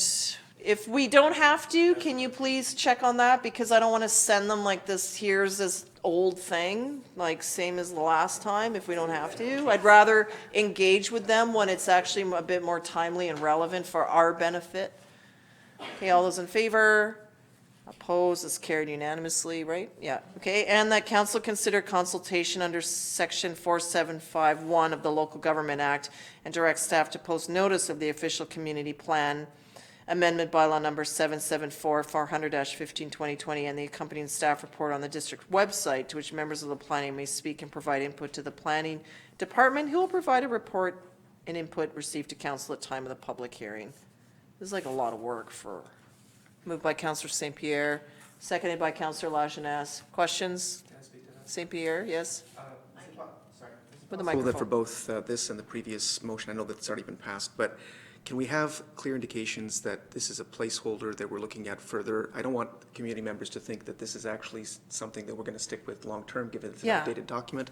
So if we could have some clarity when that goes up on the website, that this is Yeah, I just want to. exactly what this is about. Exactly, like, is this, like, anyone looking at it will be like, gee, that's the rebranded OCP for X dollars? That's awful. It's a good way to start engagement, but it's like, kidding, it's not the new one.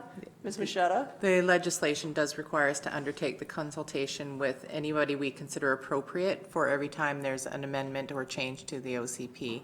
So that list of consulting parties would be our typical list. So I think if we do need to consult, I think we should keep that consistent with our practice and not.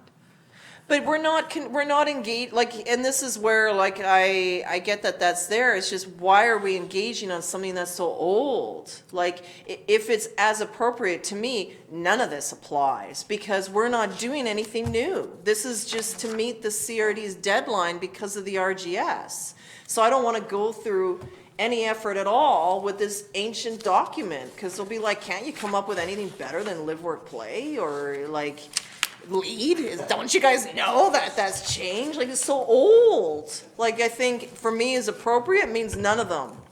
But like, that's the part, and in putting this to the public, they'll be like, what are you guys doing? It's ancient. It's the same as yesterday's. It could be confusing. All right, I hate it. Okay, all those in favor? Opposed? It's carried unanimously. Get the drift.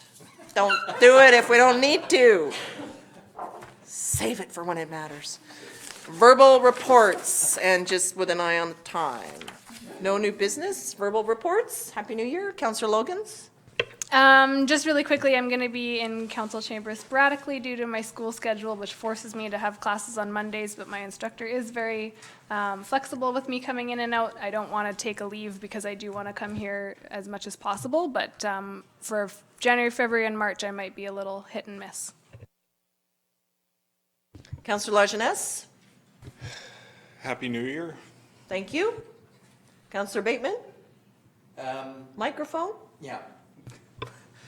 There was a Sooke Homelessness Coalition meeting before Christmas, and the good news around it is that an application has been submitted to the federal Reaching Home program, which is Canada's newly announced homelessness strategy.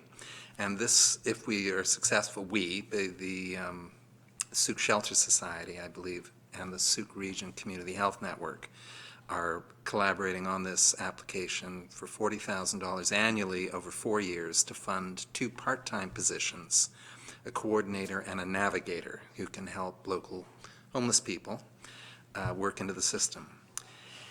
And the next point in time survey will be on March 11th and 12th, and that will identify how many homeless people have stepped forward to be counted, and of course there are many more. And Councillor Beddoes was at that meeting as well. And will you talk about the van, or? That's a done deal. Yeah, yeah. The one point that might be made is that, as we all know, the Sooke Homeless Shelter was Sooke Shelter Society was seeking the van. And if they'd known it was $3,000, they might have been able to come up with the cash. But I guess they assumed, and I assumed, it would be a lot more. So.